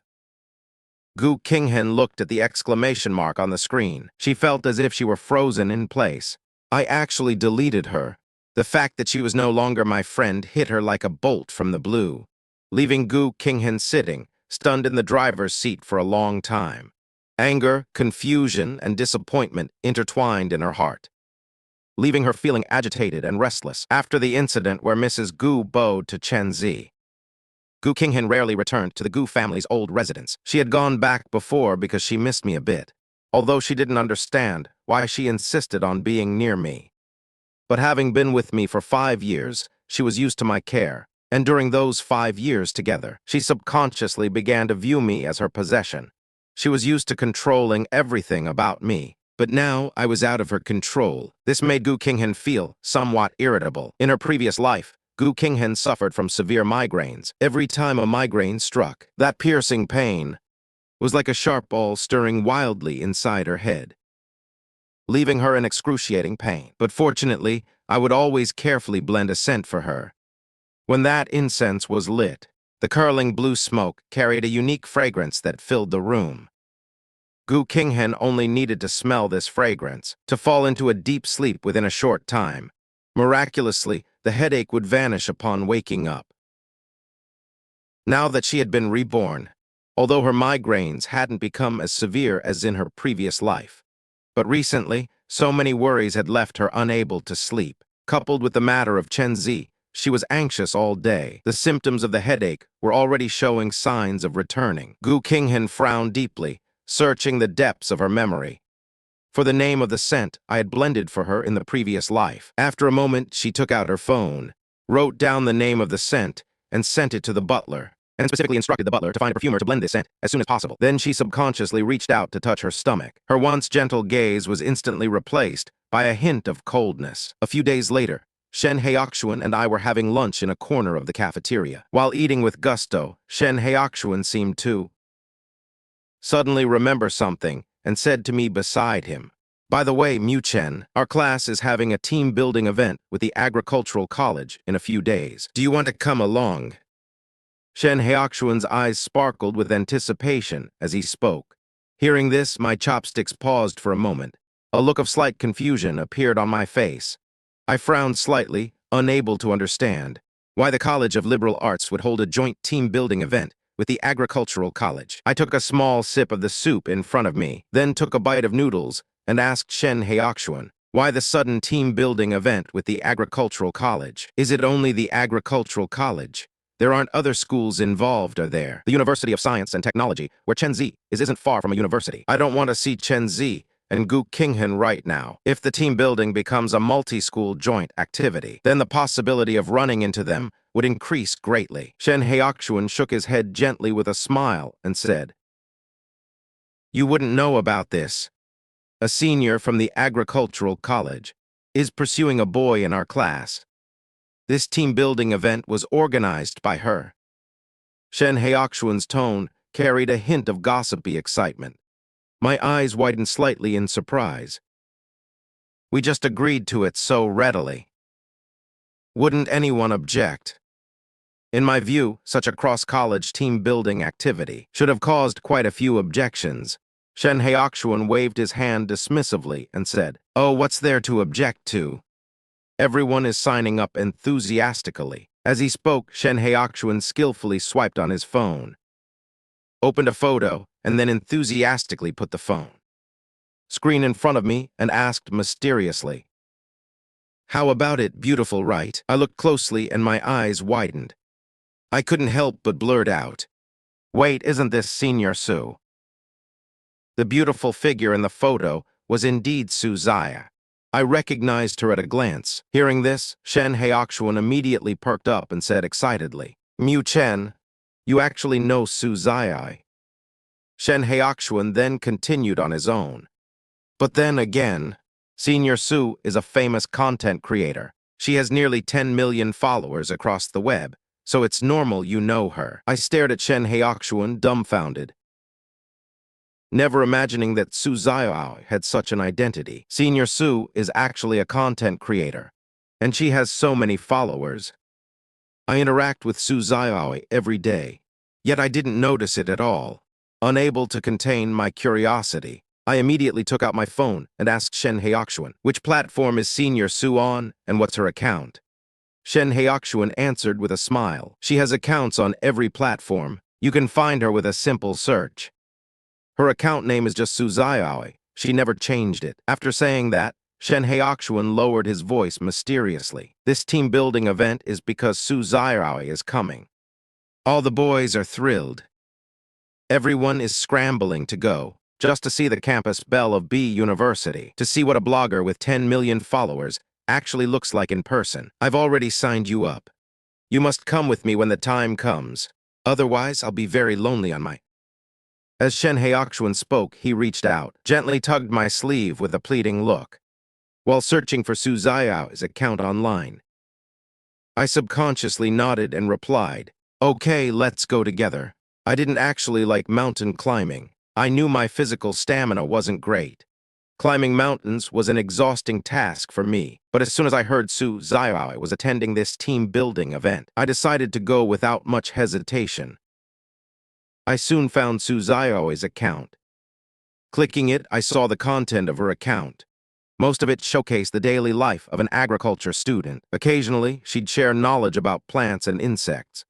Besides these daily study-related contents, most of the time, she was teaching people how to grow flowers and vegetables. In the videos, Su Xiaowei wore a sun hat, standing in that vibrant land, seriously educating everyone on plants and insects.